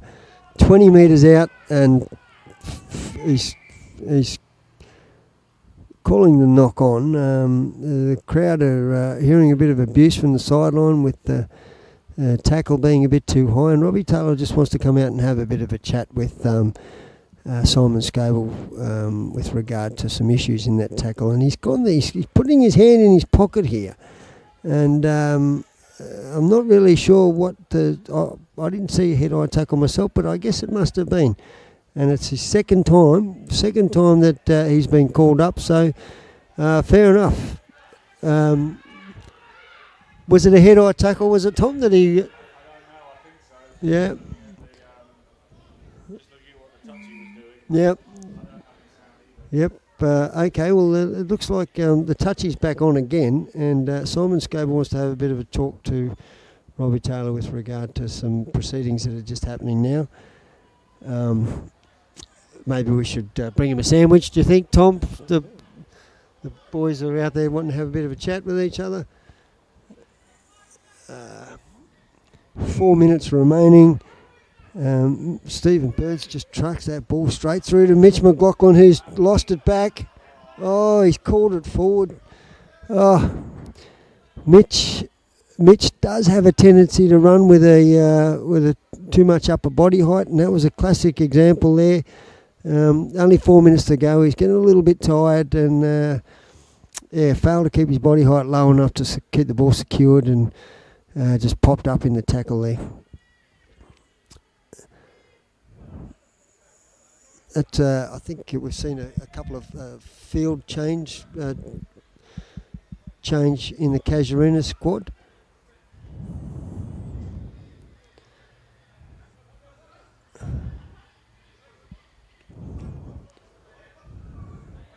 Throwing a bit of caution to the wind, Casuarina at the moment. Oh, here we go. We've had a bit of a steal. It's yeah, that's a good ball. It's a good ball. It's their ball. Yep, Big Dino's had a bit of a truck it up, and Oh, they might have rolled him. They might have. No, he's got it back to the Swampies. And, oh, yes. Big Mitch McLaughlin has decided he knows the way to the try line. Dean's crawling up. Hopefully he's making himself available for the next phase. What's Robbie spotted? Oh, Jesus. Yep. Casuarina gone the quick tap and just pushed the ball wide. And we're going to see a bit of open running. But good covering defence from the Swampdogs have closed that down fairly quickly.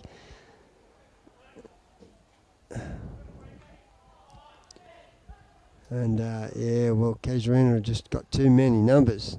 Too many numbers. And the big fella adds the extras. 5 points under the post, taking the score now to 115 to 3. Yeah, 115.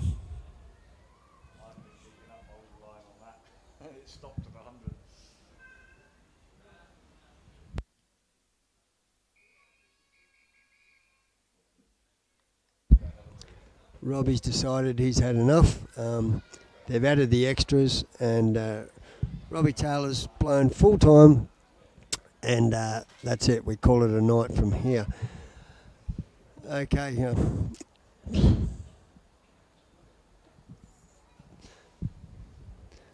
Well, that's enough from me, and Hippie Sailor, was it? Ocean Hippie. Ocean Hippie. Cheers, guys. There's a lot of people put a bit of effort in to organise this. Big thank you to Charlie King. Big thank you to Charlie King, who was behind the mic and can actually talk into it, unlike me. Yeah, there's a big thanks to all the sponsors of the Northern Territory Rugby. We're going to try and do this again, and we're going to get a bit of a pool of people together. Forgotten your names. Al Hunt. Al Hunt. Al Hunt here stepped up for game 2. He wasn't expecting to be commentating before. He's absolutely nailed it. Great job, mate.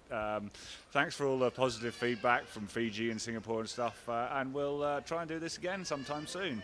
Cheers. Thank you all very much. And it's goodbye from Land Rover Rugby Park. Cheers. Thanks, Tom. Thank you.